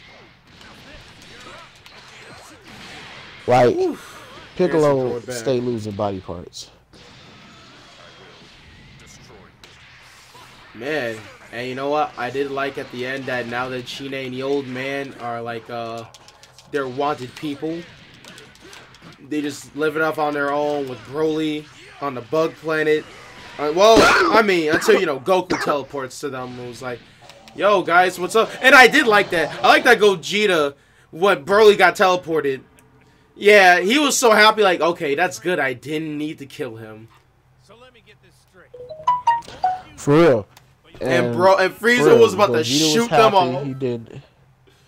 Until Gogeta's like, Yeah, Frieza was like, yeah, this shit about to go down. yeah, he don't like happy endings, you know. I like the fact that Frieza and them was able to track the ship. They tracked the ship, knew where they was at, and then Frieza was like, you know what? We're gonna let them stay over there because Broly is there, and I can't win that. I'll have to build a mind control device that'll definitely get him on my side soon enough. So meaning, yeah, Frieza doesn't want to kill Broly. He just needs to find a way to control that Saiyan. Yeah.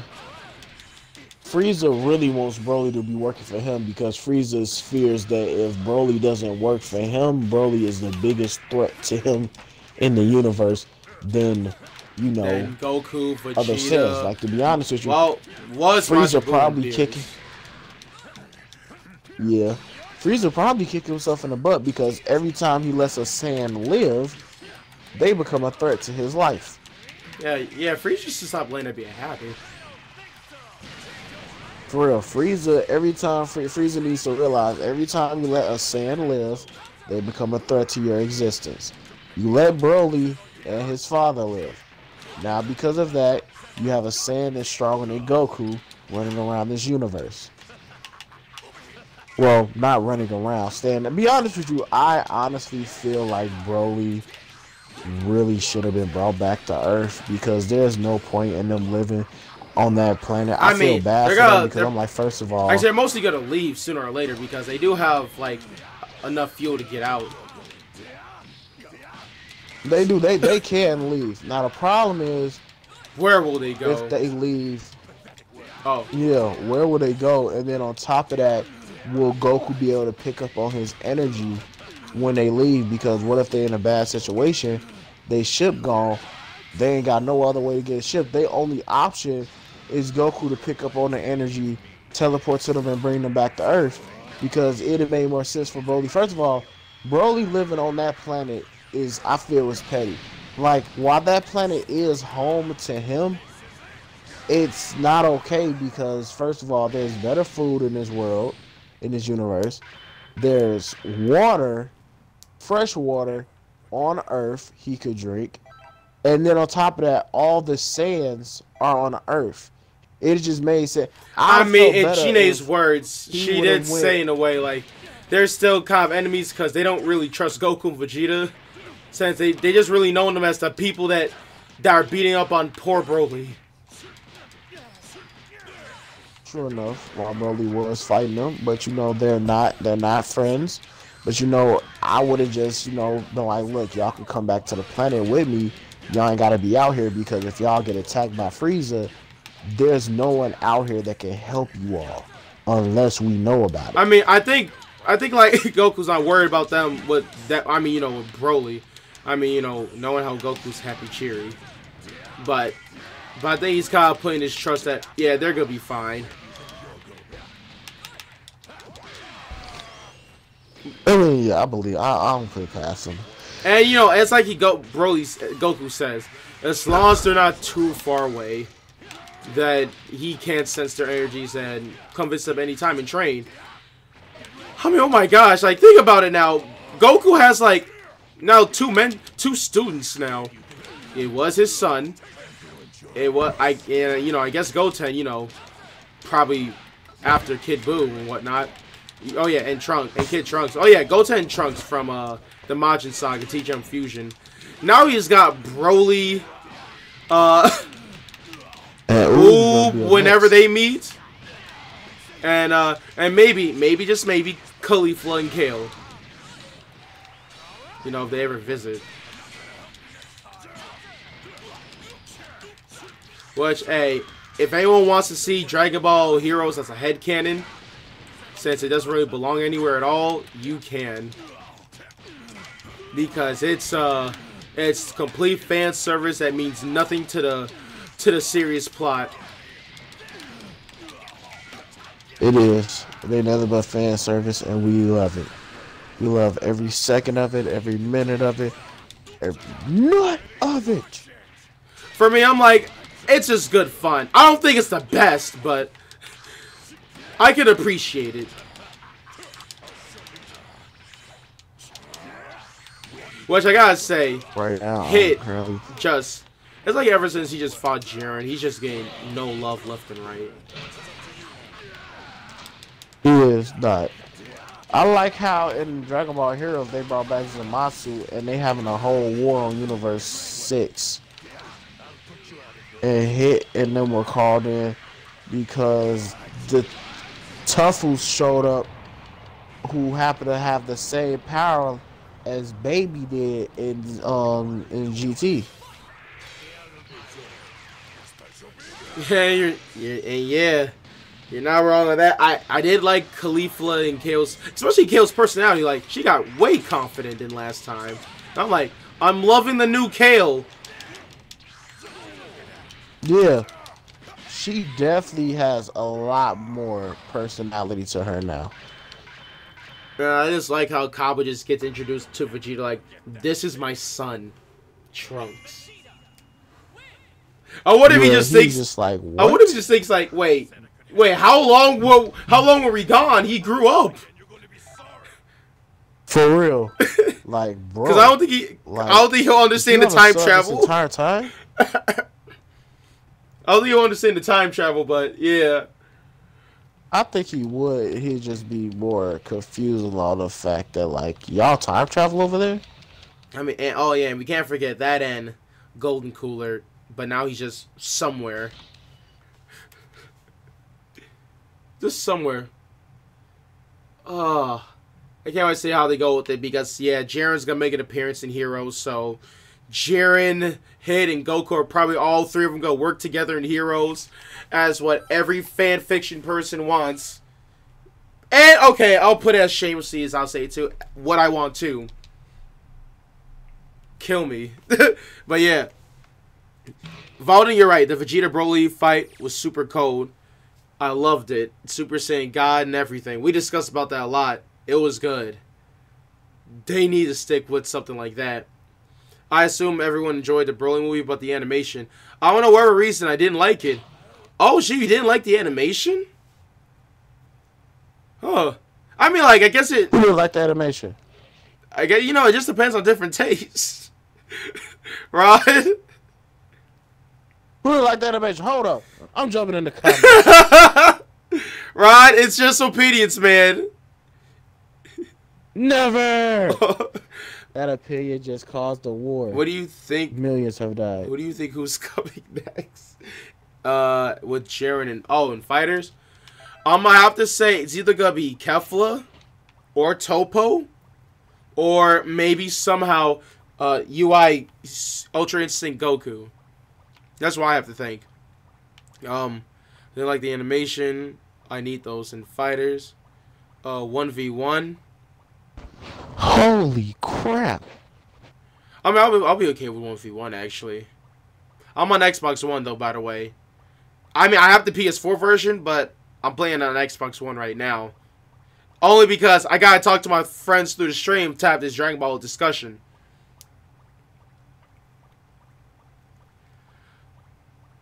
And again, I love this soundtrack. That was like, it felt like WWE hype.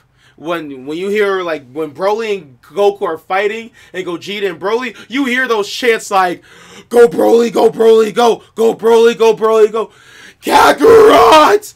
Kakarot! Or like, Broly! Obviously on some other stuff. Gogeta! Gogeta! Kamehameha! That was hype. That was hype. I still feel disrespected about the animation being talked about. The animation was amazing. It was the original animation. For me, I do really like the animation. In my opinion, like, I really love the hand drawn ones. Like, I know that again, a few people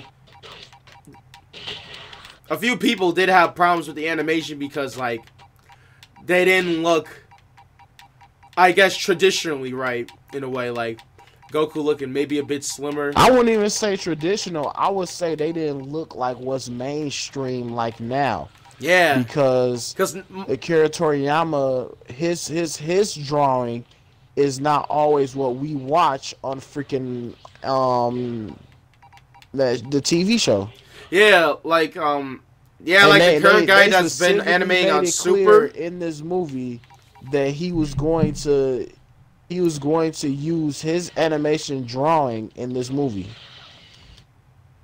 And what's it called too? Like I was just watching a video about someone discussing like which 3 of the animators would you want to see in the future in Dragon Ball Super, like when they ever do it, like when they continue the series, because like there's 3 main ones that continually are working on with Dragon Ball whenever Akira Toriyama wants to have to be worked on, or wherever they need like some really good animation for good fights.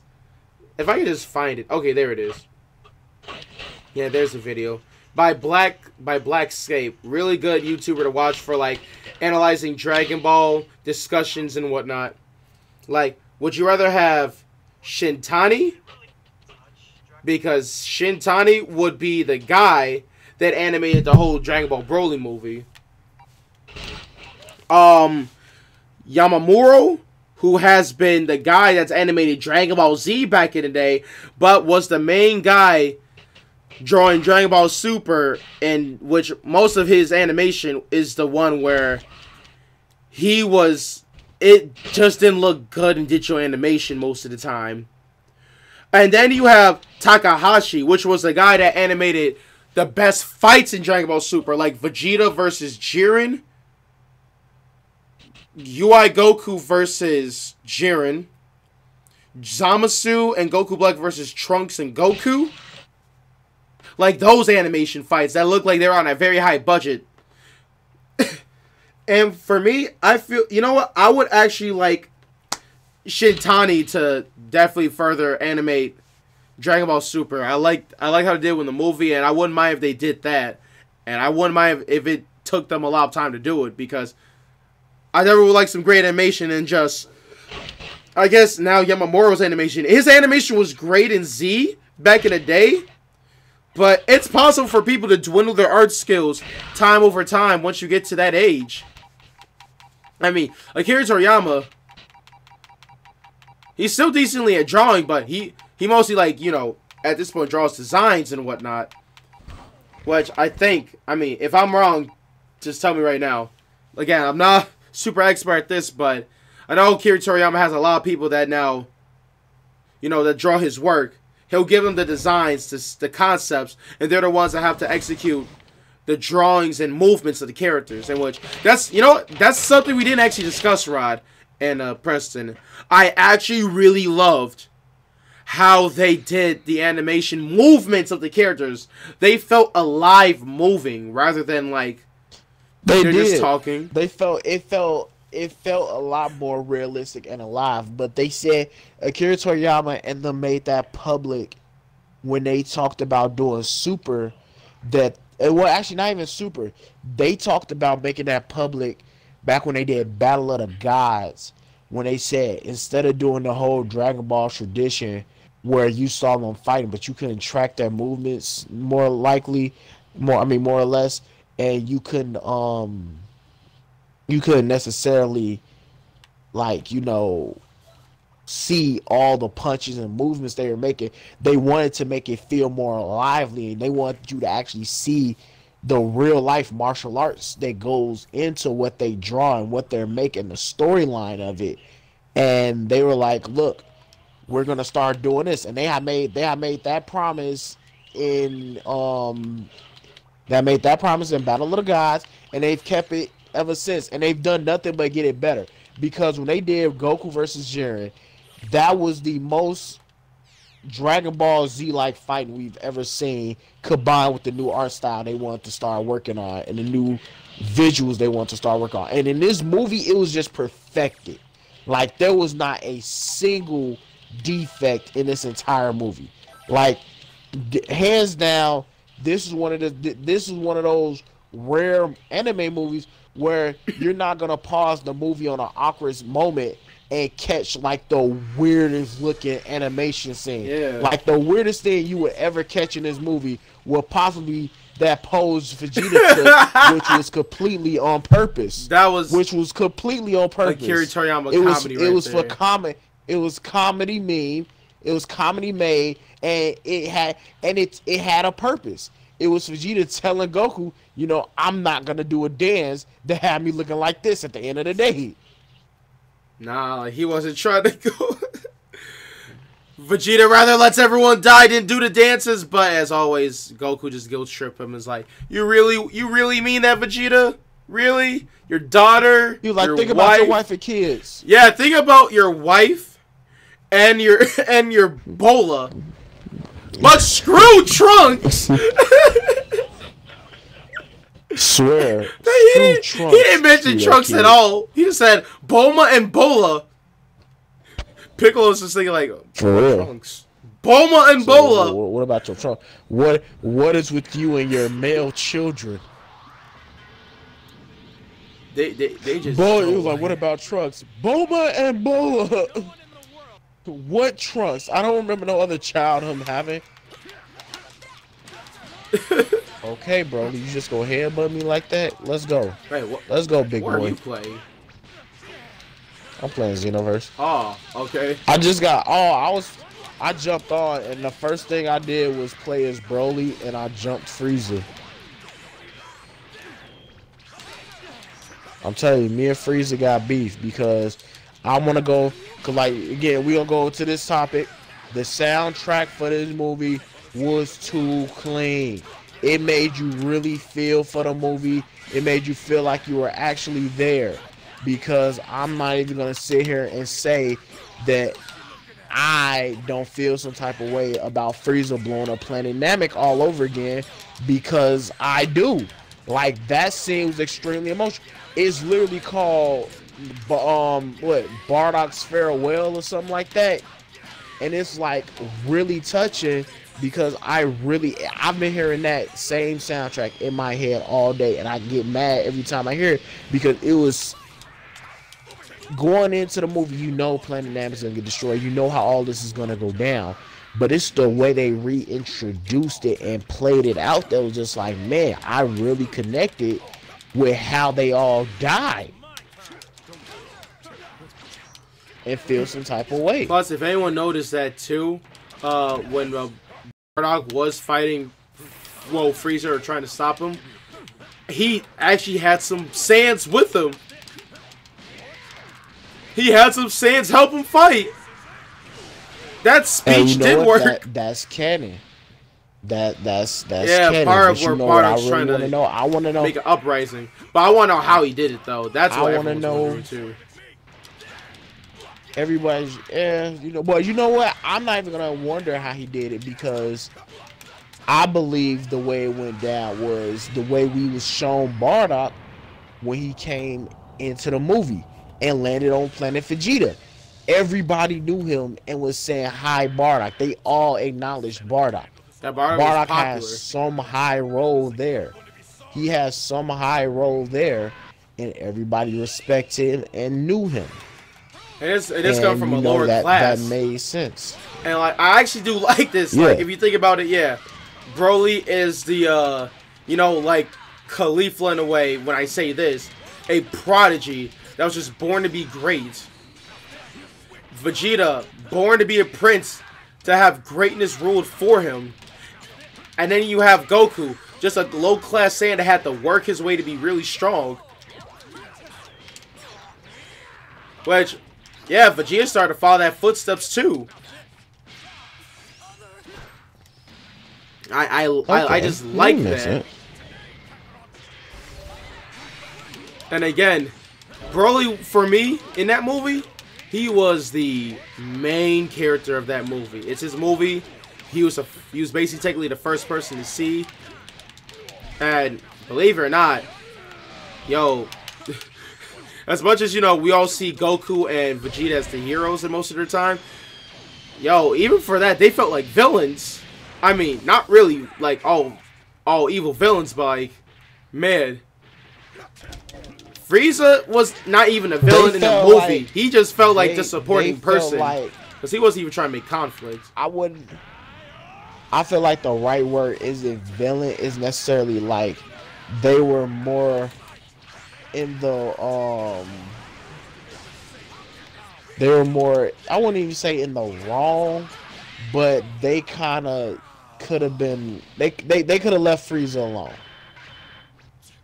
And that's what he was. He was left alone, except the movie. Not even they could have left Frieza alone. No, I'm not even gonna say that. They, in this movie, they're more like the person that comes in and like the bad guy is there, but it's like, okay, so I like in a comedic sense, Goku and Vegeta were like them type of people. Like they walk into they walk to the gas station to pay for their gas, and the supervillain's in there buying milk. Like that's really how the movie played out, because Frieza said to himself, I'm not here on no bullshit. I'm not here to fight nobody. I'm just here to make a wish to get a little bit taller. Call it a day. Call it a day, bro. I'm not here for nothing else. And he had to fight. He had to fight.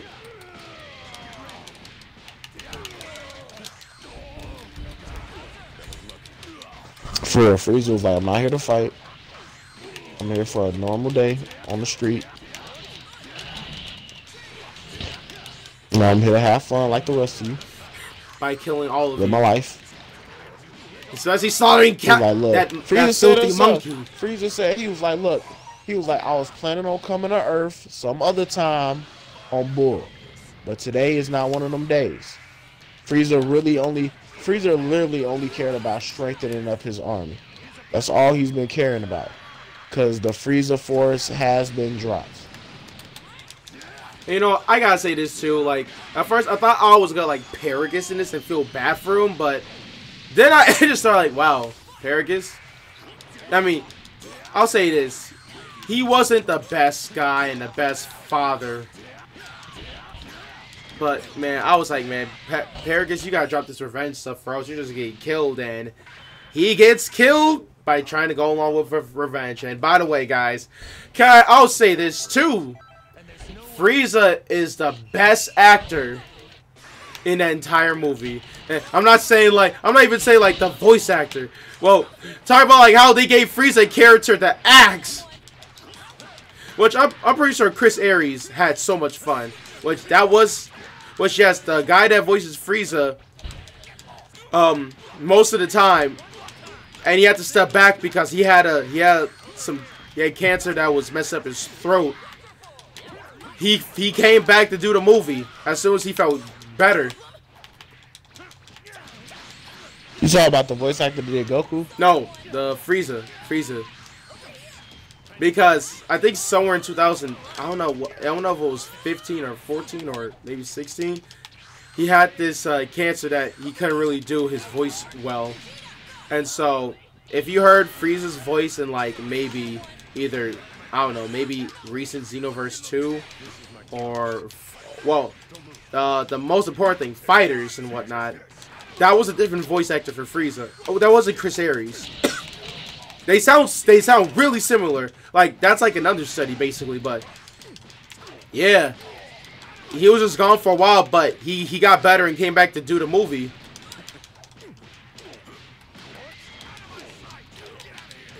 Oh, okay. Which I was just happy that he did, and, well, at most point he felt better. He can continue his voice career. For real, because that ain't nothing to joke around about. That's your livelihood, bro. That is. Oh, bro, don't be mean to him. He's just a young lad. He's just a young lad. We just having fun. We ain't trying to. Well, I mean, I'm trying my best not to try hard. But what's it called? Yeah, I was trying to remember. What else was I about to say? I'm trying to remember what else I was trying to say though. Oh yeah, Paragus being a horrible father and Frieza being a good actor in the movie. But you know, I'll just say this though.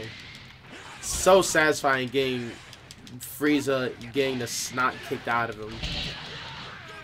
I loved it in Tournament of Power. I loved it. I loved it in Broly. Because Frieza deserves everything he's done. And I just like how Frieza ends his scene with, I'm gonna get Broly next time. I'm gonna let them live while he's killing another planet. For real. He's sitting here wiping another planet out, killing everybody on that world. Talking about, I'm gonna let them live because, you know, Broly's protecting them. Then again, I just love at the end, Goku just tells Broly, you can call me Kakarot. And that just... For real, like, that was a nice little hint at the fact that Broly, you know, is normally screaming Kakarot. Yes. And that was a special place in my heart. Man, I think that's all I pretty much got for that because... Ooh, shoot. What else can we discuss then? The missing of Gohan, and they keep referring Tarble. Like, at this point, just bring Tarble back. If you're gonna mention him all the time, bring Tarble back. I mean, I know he can't do much. We saw this man one time. And this man is getting more recognition than Gohan. Tarble gets, it's like, for real, Tarble gets talked about more and stuff than Gohan do half the time. Like, I remember when they brought up the Tournament of Power, Goku asked Vegeta, what about your brother? He said he's not strong enough. Yeah, he can't, I guess Goku forgot, he's not a fighter.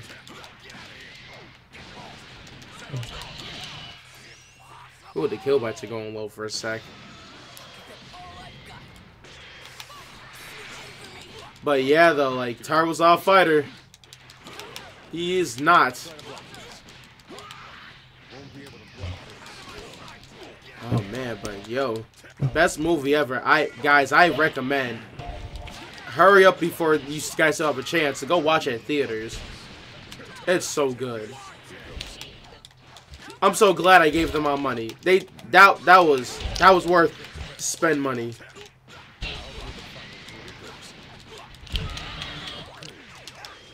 Now, if only they just did that better for Xenoverse 2. But, you know, we don't care about Xenoverse 2 that much anymore. We don't. Because, yeah, I'll just admit that. I mean, yo, Rod, have you heard of the Bandai Namco live stream? No. So, that has a lot of dislikes and likes. So, I was wondering how they screwed this up. And then I heard that, well, Fighters was on there, and, I mean, Fighters had some interesting things, but they're making an announcement that's coming up in about 2 weeks, so, I mean, I get a little bit understanding, because they can't really, spoil us too much, since they already said... But they talking about continuing the Xenoverse series, because they said it went over too big. Yeah, they did, like, what's it called? Like, freaking... Oh, I guess before I jump into Xenoverse 2, like... I gotta understand Fighters because they have to, they already did an announcement on that end. And they want to, I guess, keep it as less spoiled as possible.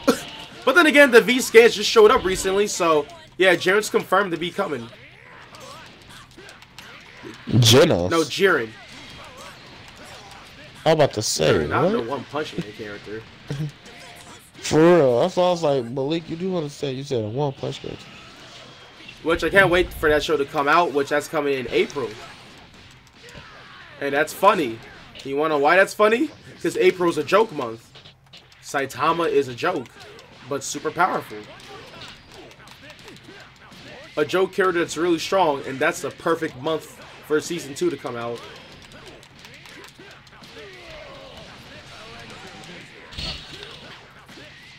And oh yeah, and then Dragon Ball Heroes coming out for the Nintendo Switch. I might maybe get that because Heroes does look interesting, like a good old RPG.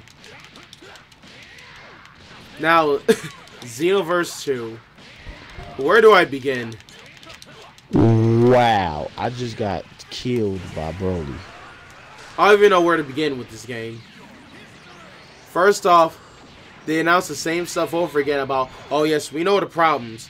We know that there's hackers and modders ruining the game for everybody. Just let us know and we'll get rid of them, which they said that the last time and they didn't do anything. I'm going to switch teams real quick. LNK V3700. I'm going to switch teams for a sec. But yeah, they mentioned the same problems. Still hasn't been fixed. Remember netcode? Remember when we all thought it was fixed? I will admit, when I first played it, the update after that, I was like, oh my gosh, it works. It actually works. I was in denial. Right. That netcode worked when the update came out. And at that point, I was being super sarcastic when I realized, oh no, it doesn't work. It doesn't work at all for anything. I'm like, yeah, my feelings hurt. My feelings are hurt. Excuse me.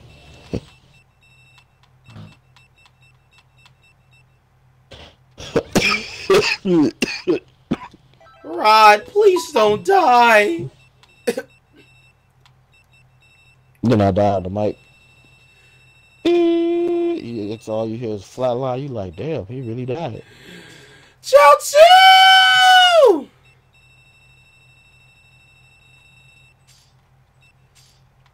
Oh man, but yeah, it seems like the creator of Xenoverse 2 is just losing the spark. Like he's just losing motivation to keep making the game, which I can't blame him. If you get all these problems and you try to fix it but trying to work on other projects, it's like, But at the same time, it's the game that's making you the most money because no one's giving up the game. They're not. I'll even say this: I play less now because of. I really don't think they care about us, or themselves. They don't care about the game. I think at this point they are really trying to move out of Xenoverse 2, but at the same time, it's the one that's making them the most bank to make other projects. I mean, I don't know what their goal is, but shoot, I mean, they better think of something, or at this point, they have to replace a new. They need a new leader. They need a new leader. They need a new queen. I mean, so Dragon Ball Fighters got a queen, and look how Fighters is striving. Ninja 21 is the new queen. Oh yeah, and then there's Dragon Ball Z, and then there's Dragon Ball Project Z. Interested to see how that's gonna be. And it's a full RPG, so I'm thinking like it's gonna be like that Dragon Ball Online that they did a long time ago.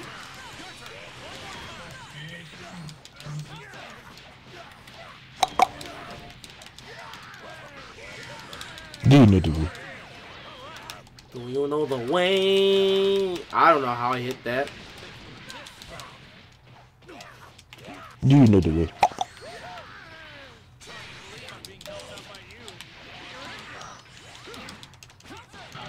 If you keep saying you know the way one more time, I'm about to smack your balls like I'm Wiz Khalifa.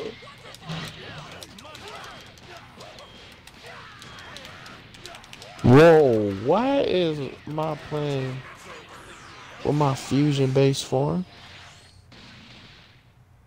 Ooh. Ooh, I actually don't know.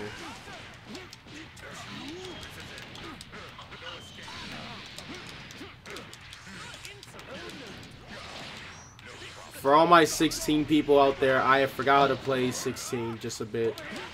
I forgot how to do the thingalings.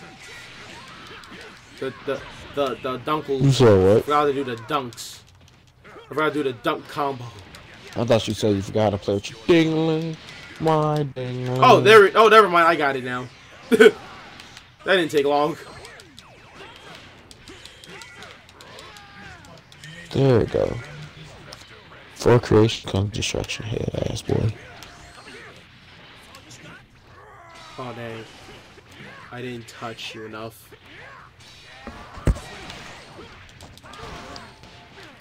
So the problem is you didn't enough. You. The problem is you didn't huff enough paint.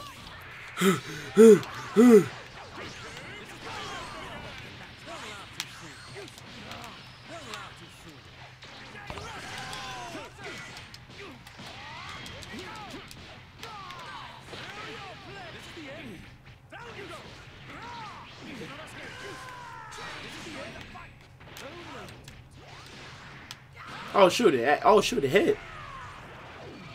Why?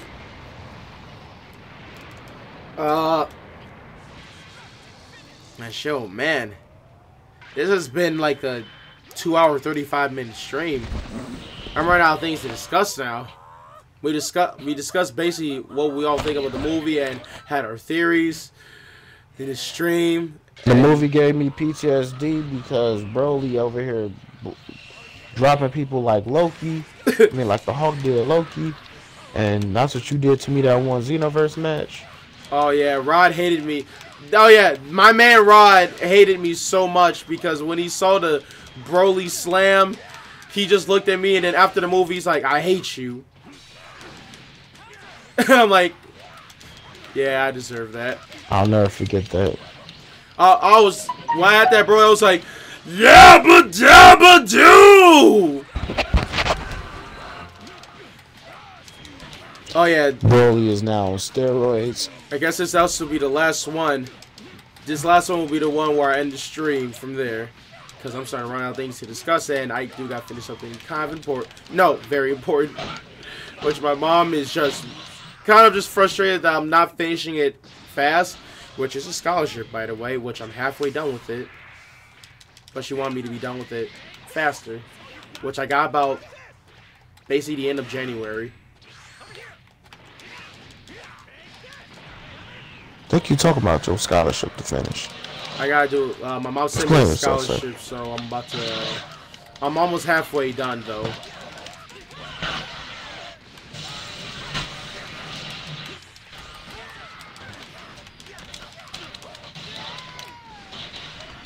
But yeah though. Why does one patrol mission I'm getting jumped by multiple time patrollers while fighting Broly?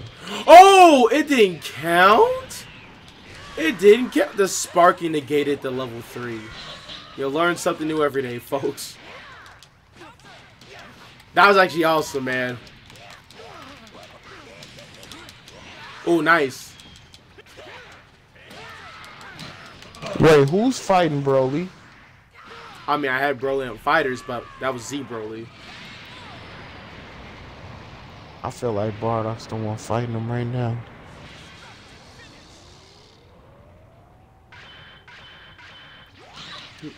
For real, for real. After you practice more, you'll definitely get better. That's how it was for me. I was super trash at this game, too, when I started. Now, like, I'm at least used to hold my own, and Living Legend is very... Hey, Living Legend's a ride. I'll tell you that. You'll find some stronger people. You'll find people that are equal to you. You'll find people that are tournament people that do, like, 100% combos.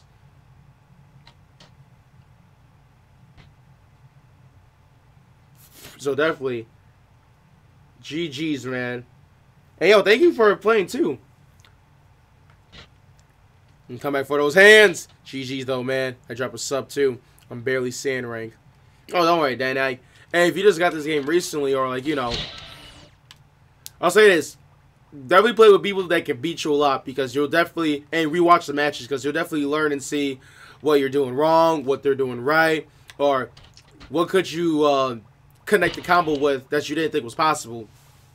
All about great synergy, too. And you have a team that has good synergy. It's just now it's just going to be worked on. Like, Team Gohan is super dangerous if you know how to use, like, his most dangerous tech combo moves. Really good. That's actually the character I fear the most playing against. Especially high level. Oh, so you got this first day as well, but you put it out for a while? Okay, I see, I see. Hey, shoot, man, no shame in that. This Broly is too. Cause hey, man, we all gamers here, playing some different games wherever we want. Like I play a lot of games as it is. Like I sometimes play Star Wars. I play Kingdom Hearts, which I finally played the whole series. That took me a year to finish, which I can't wait for the third game in 2 weeks. Yee! 2 weeks. It come out next week. It comes out the 28th, right? It comes 29th. out the 22nd. Oh no, that's Japan. I wrote down what it said on Xbox. Really? Wait a minute. Let me look this up. Actually, 22nd. What? Am I tweaking? Wait, did I tweak or? Hold up. Hold up. Did I? Am I tweaking, guys? No, you're right. It said the 29th. You're I'm right. about to say like, hold up. I'm about to say if someone was getting the game early, it had to be Japan, but they're doing a global release. Oh yeah, you're right. Cause I thought I was thinking this was the weekend of Martin Luther King Day. I mean it is. I mean, yeah, like Martin Luther King's birthday was last week, but then No, it's Monday. oh, Monday. Then what was my calendar say? It said like his birthday is like on 2 dates. I was like, but I explained it differently. Let's see, my Gohan, Hit, and Vegeta are my main. That's a good team. Some good synergy can be worked on with that. After I seen Sonic Fox play, it got me getting back into fighting games. You know what? Yeah, when I see also the pro players play, I was like, man, I kind of want to play this too. I mean, I'll be scared to fight them if I run up to any of them, but it'll be still fun to play. Like, I found a few people that play tournaments. Are you there? I think Xylophone, I played him before back in the day. Well, she got extremely better, like extremely better. Who else? Then there's Sonic Fox. No, never mind. I never faced Sonic Fox. I'm tweaking. I have faced Hook and God though when the game first started out. I've only won a few matches off him, but not a whole set. Because yeah, he's Hook and God. He's really good. But I was surprised to get a win off him. Well, at least like I said, that's back in the day. Back in the day, here, don't know. Maybe I could get a lucky win, just a luck. Last month I stumbled upon Nokami, which he was really good too. And this was when I was also getting back into fighters, and I was extremely rusty. And I was like, oh shoot, that's actually Nokami. I only got his Majin 21 out, but that was because I pulled off some move that I was like, I didn't think of it. I just did an instinct, and it was like, okay, that worked. And then he just destroys me later on. I was like, dang. But hey, shoot, he deserves it though. He deserves that. Man, hey, man, stop being evil. Putting food on the table because of his skills of what he does, man. Hey, that's a dream job of any person that's trying to make content of playing games. Either if they're good or they're entertaining. Which that's the really two things of how like you make it out as a gamer for content creating. You're either super good at the game or you're entertaining. A bonus if it's both.